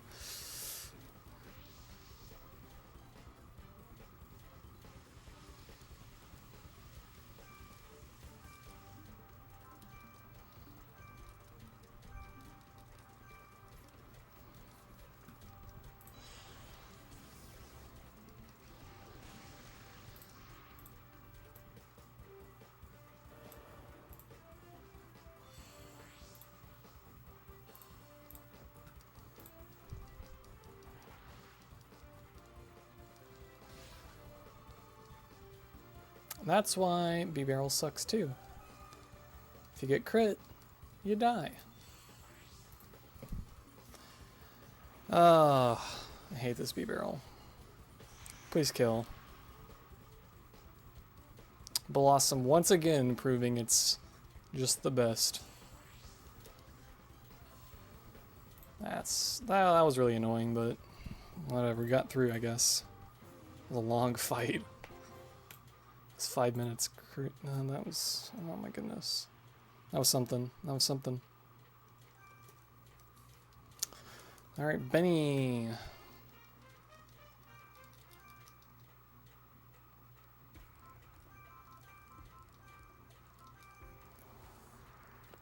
I love it when I can't read. It's my favorite.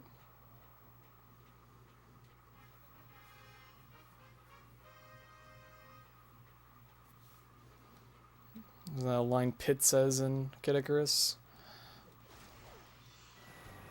Never learned how to read. Good, alright, love it. This is a terrible fight to get a fog on, so.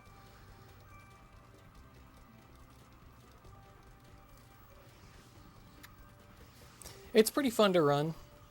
I think it wears on you if you grind it for too long. But the game is really fun. Getting a pretty good time is relatively easy. And it's just fun to play, so I recommend it, Smileys.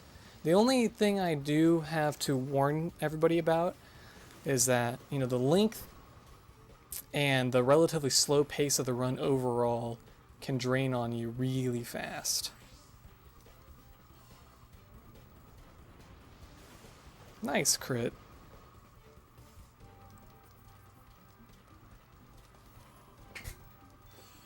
If this game didn't have attack animations, battle animations, God, it'd be so much faster. The game would be like sub 2.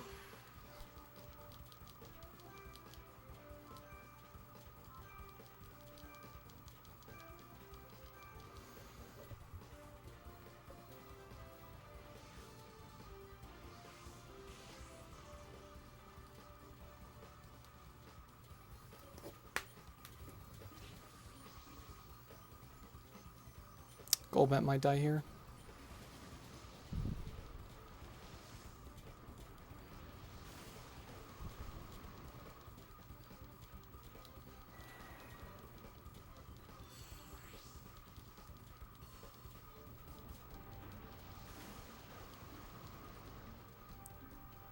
I'm glad that didn't kill either.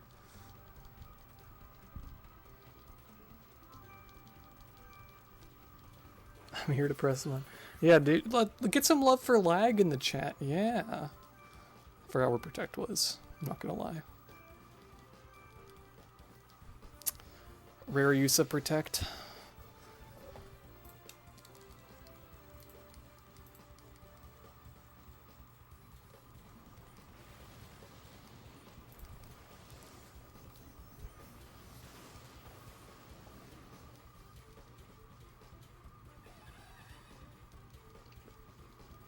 Alright, less than 10 battles left in the run now.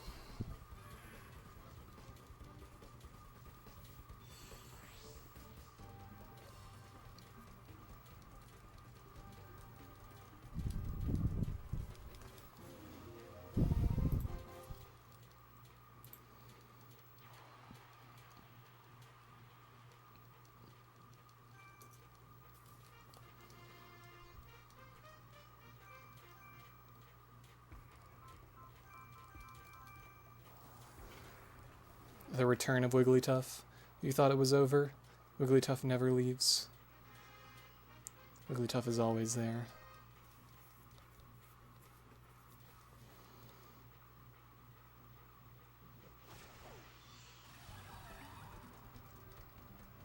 No fog again.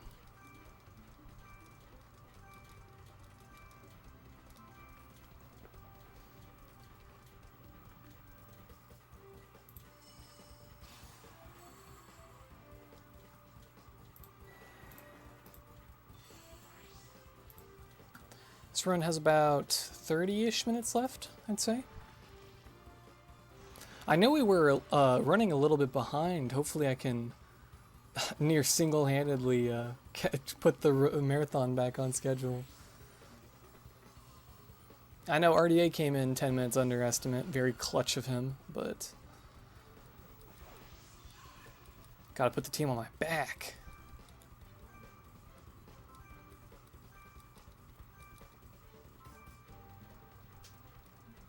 This run has been pretty good, though, overall. Okay. Made sure that killed. I was like 99% sure that it was an Oko regardless, but...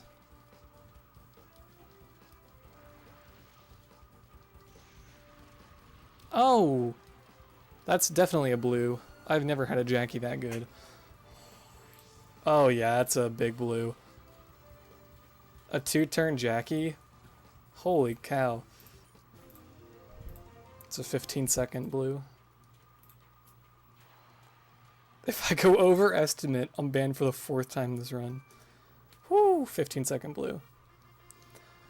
Alright, so here it is. Here is the final boss in the game. No time isn't called after this, don't worry, Ranger Squid. This is just the actual hardest fight in the game. It just so happens that it's the final battle in the Colosseum before the final Colosseum.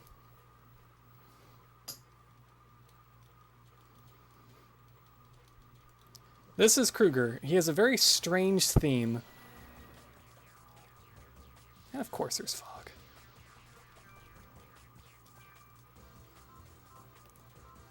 I don't even know what to do.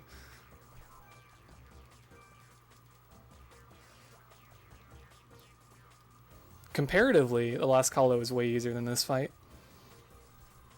This is a terrible, terrible lead to get fog with. This is like the best lead possible if there's no fog.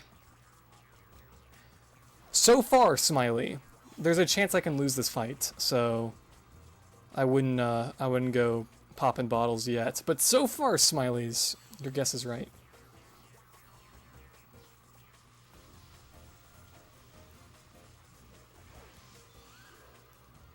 Okay. This is good so far. Don't use Rain Dance again.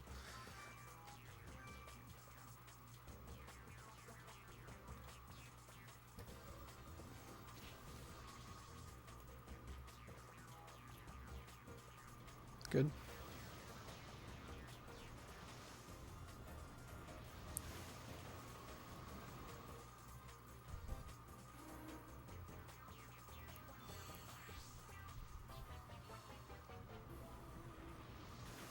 Just like that. Easy, baby. Alright. We in there. We in there.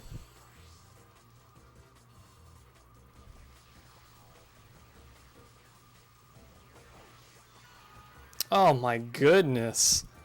World's easiest team combo? Pog champion.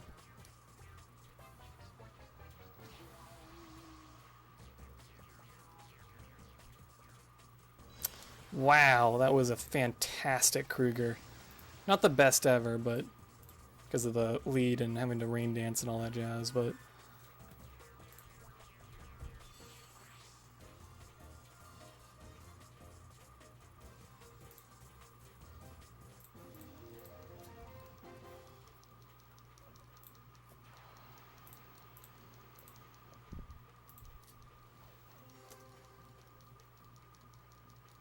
all right. So we're on to the last Coliseum now. This is the last Coliseum that does not have a gimmick. Yes, Gligar will always murder Pupitar, and it will also always murder Swalot if it leads. That's why it's always more important to go for Rain Dance in that situation, rather than just trying for the Surf, because it'll kill the Pupitar anyways. Dude, looks like a Tekken character. That's funny.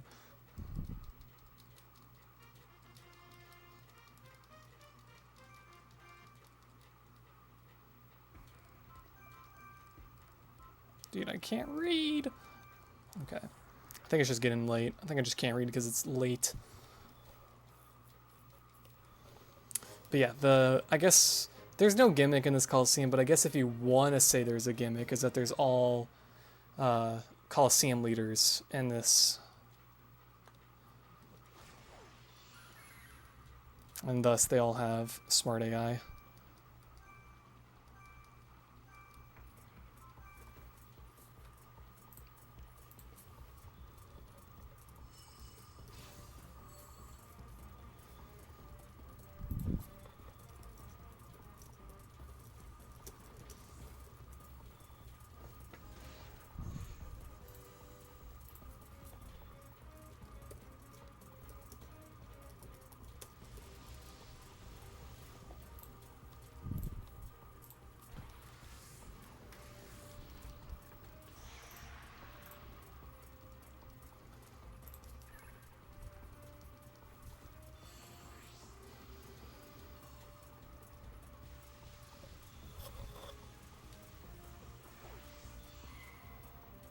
It'd probably still be faster in the grand scheme of things because having each battle animation takes forever. Whatever lag there would be minimal in the grand scheme of things, I feel.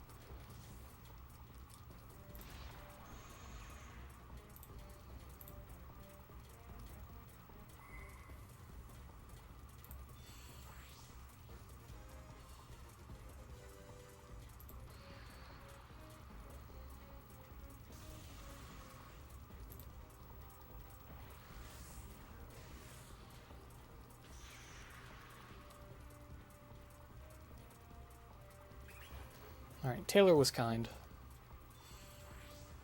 Taylor can often be very not kind, but that was fine.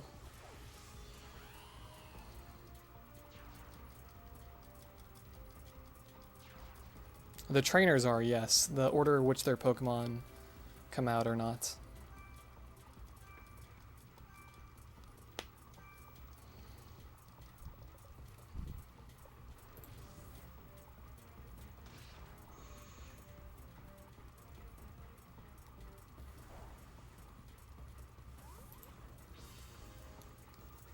Thanks.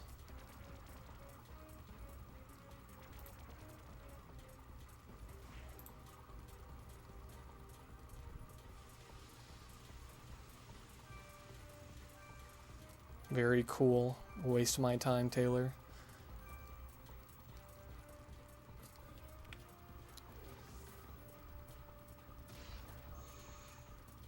Ice Punch probably would have killed there. Was not the right call.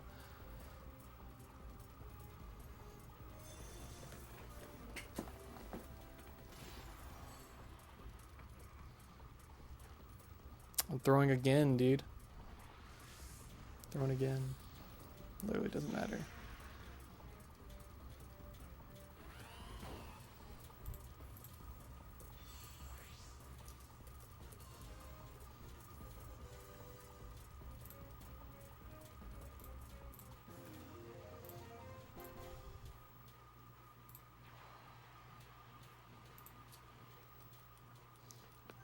Yeah, so we got to play against Taylor in a double battle, which is really nice, because that's not what happened at the very beginning of the run.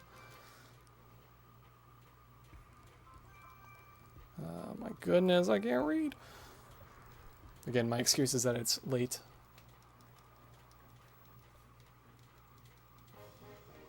Now, record is 331. And yeah, this is a fake run. I had to pull up a different save file for stats. There's not even a chance of it being a personal best due to, well, my best possible time, it says on my splits here, is a 342 flat, and I have a 341 PB. Basically, nothing horrible happened this run, so the estimate just looks ridiculous, I guess. Like, if you're watching this run, you're probably going like, how would he ever get to 4 hours and 15 minutes? That's a bad para.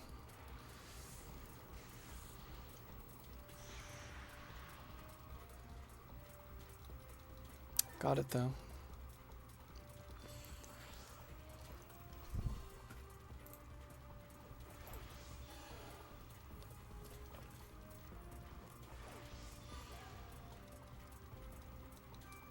It's honestly not that hard to get to 415.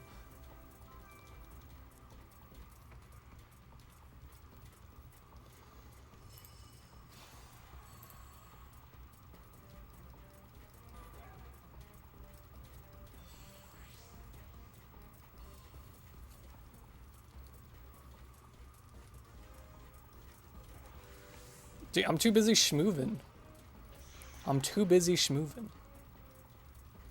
Game can't handle my schmovement, dude.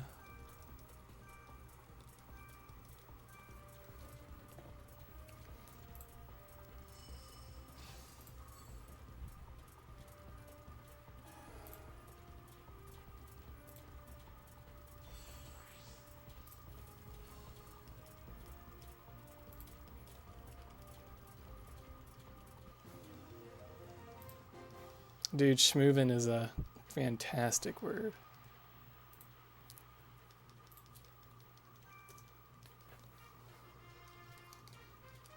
So, remember Rosie, where we had to use the wheel and all that nonsense with a neon? We don't gotta do anything with that. We just gotta take our Pokemon and just beat the crap out of her.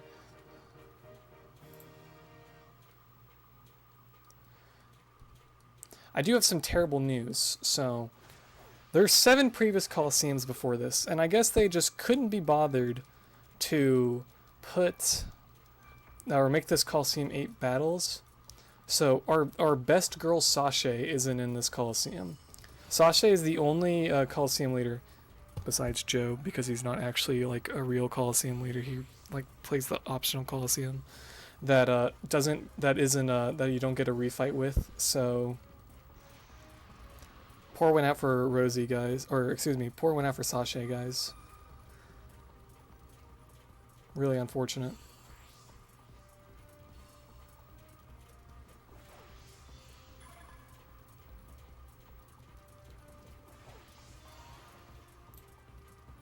You also don't get to fight, Kruger. I made that sound a little bit more restrictive than I meant to. But you literally just fought Kruger. It'd be pretty dumb if you fought him immediately afterwards. But so that's why I wasn't counting it. But yeah, F for Sashay, dude. F.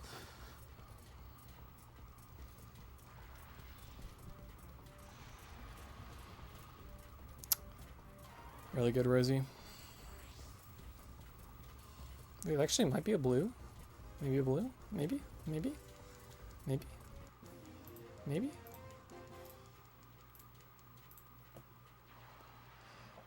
Maybe that's so, Smileys. Maybe they're just like, oh, it'd be like the same fight. Ooh, that's a blue. 1 second blue. Let's go. But I mean, Voldon's the same thing. It's the same, just a double battle again. So, I don't know. No excuse to get rid of Sashay. No excuse. It's also getting pretty hot in my room, and I'm glad I'm wrapping up here. It's been a fun time, ladies and gentlemen, I have to admit, but it's getting late, and I would like to be done.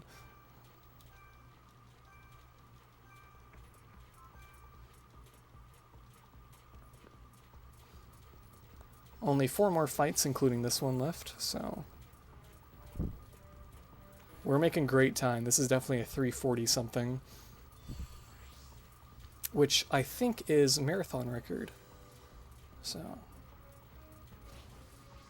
and the crit.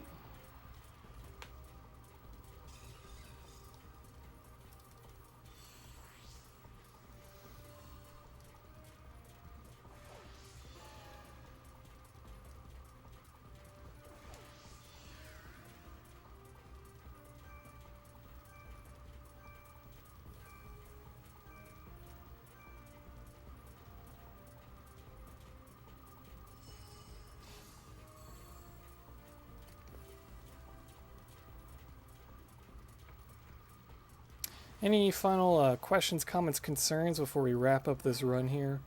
Anybody have any witty remarks they want to say before we get into the final couple battles? That killed me? It's unfortunate.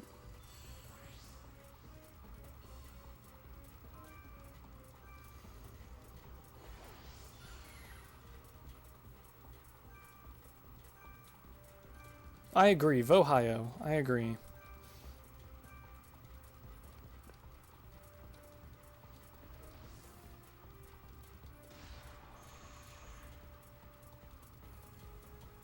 Dude, this is another blue.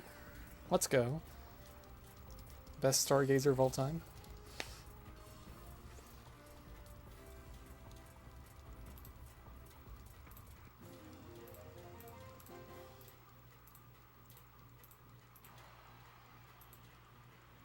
A great use of 600 channel points. Oh my god, another blue. Oh, that was like a 7-second one. Nice.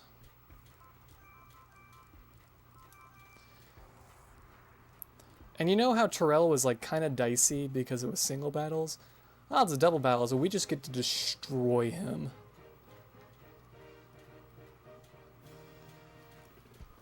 He was only hard in single battles because he had 2 counterpick Pokemon. He had like Grotle and Prinplup to try to cover his bases, you know, but it's not like that in double battles. I got to cover both of that in the same turn. Get owned. That's Quick Claw.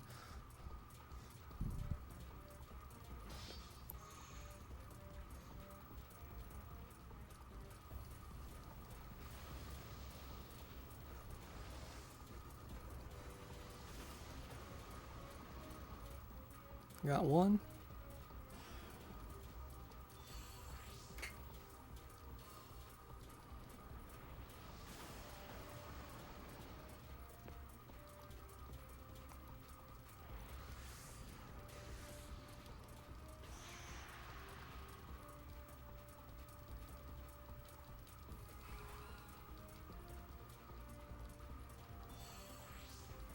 Oh, this run's gonna be like scarily close to my PB.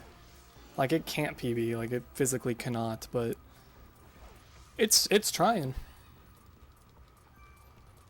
I'll be damned if it isn't trying.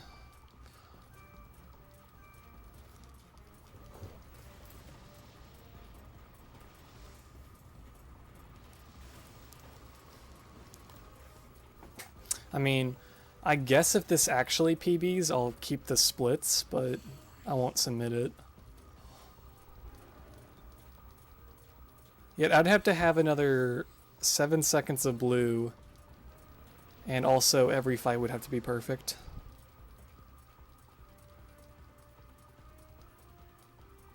And I'm losing time on this split, so actually the blue has to be like 14 seconds. Somehow I don't think that's likely. Additionally, remember how dusty we had all those select Pokemon, the speed ties and all that nonsense? We just get to use standard doubles here. And it feels so good to get revenge by using actual Pokemon. This fight's actually pretty fun.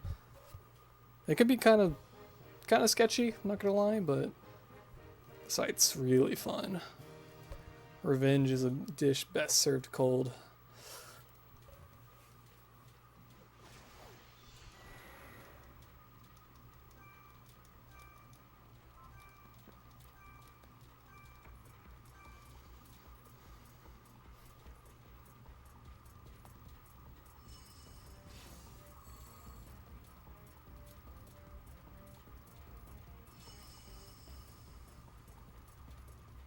Nice freeze, but it's only nice if he stays frozen for a turn.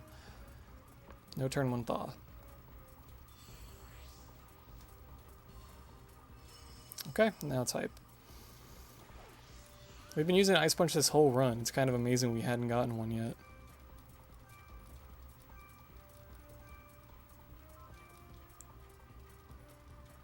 Yeah, I mean, that would work. Like, which trainer do you want to play as, Daisy or Nate? And just move the Pokemon to the pass. Could be feasible.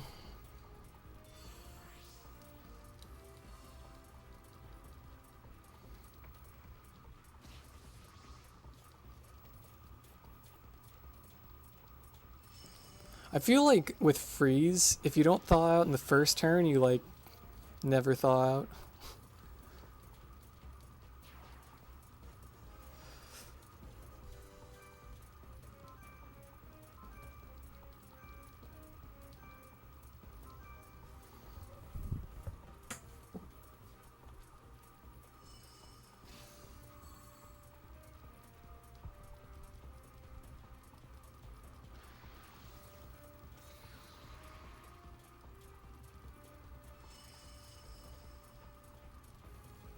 Ooh, that's gonna leave a mark.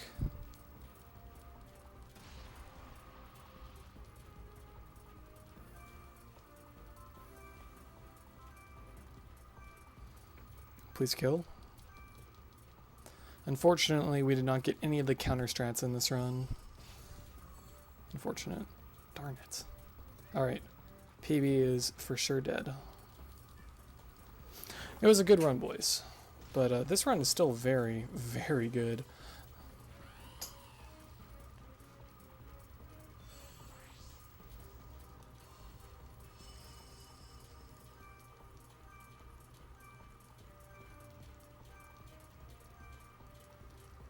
Alright, boys. Actual final battle now. This fight is the second hardest fight in the game.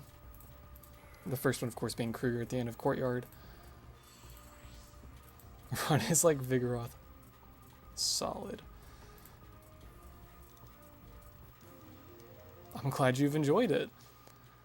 Unfortunately, we at the end. All good things must come to a close. But compared to average, I'm 10 minutes ahead on my splits, so... So...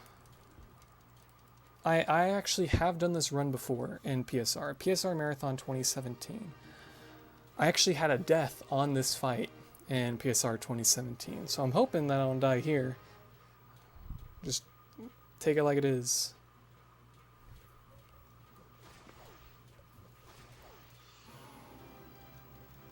Wow, double water lead? Okay.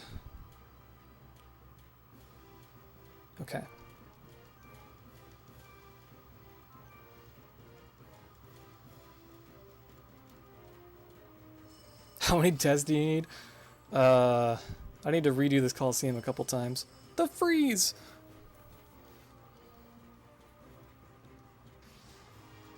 I do not have to restart the Coliseum. I have plenty of perfect points. Continues, essentially.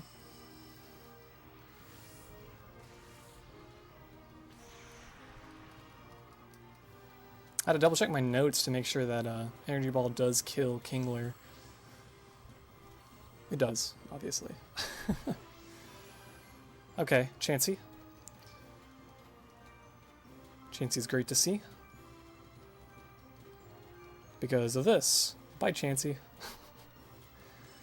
Chansey's the easiest Pokemon to kill because it has no physical defense. And basically every single Pokemon we have in our party, excluding Blossom, is a physical attacker. And so it just dies to anything. Alright, it has a berry here. Now, does this still kill after the Ice Punch? I think it did. Let's go. Speed of Gen 4 HP. That's okay, we have the speed of this game's battle animations instead.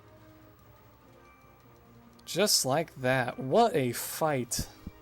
What a way to go out. Okay, so time's not going to end after this fight. There's going to be a little bit of text from Anna after this fight has ended. And then I'll let you know.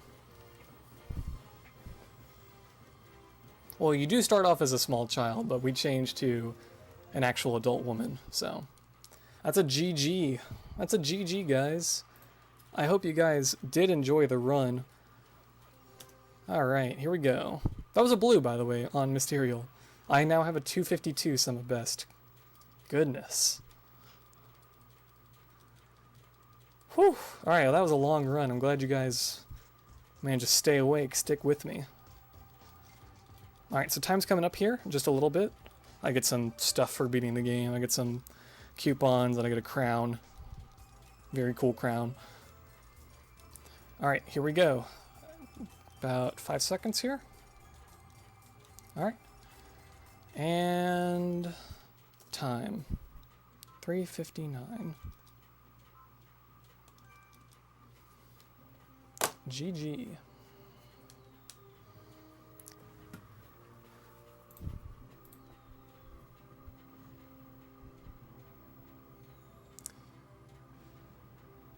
No worries. I have 3:42:46 on my timer. I believe that's about probably right. I don't think it's anything, maybe like 5 seconds difference, if anything. But thank you so much, Pokehero, for your Battle Revolution 90%. Of course. Thank you for having me. First time watching that too myself. So. Yeah, I have to admit the game's fault. It's very slow. I understand that with all the battle animations and whatnot. But the actual content within the game and such is very fun. And I definitely enjoy running it, even if it probably takes a couple hours due to battle animations. Yes, indeed. So I didn't get to speak much, but so from here on out, Crew will be taking over for Pokemon Snap and Pokemon Moon coming up. And once again, thank you, Pokehero. And we will be having a small transmission while we get set up for Pokemon Snap by CC Neverender. Appreciate it, you guys. Have a good night. You as well.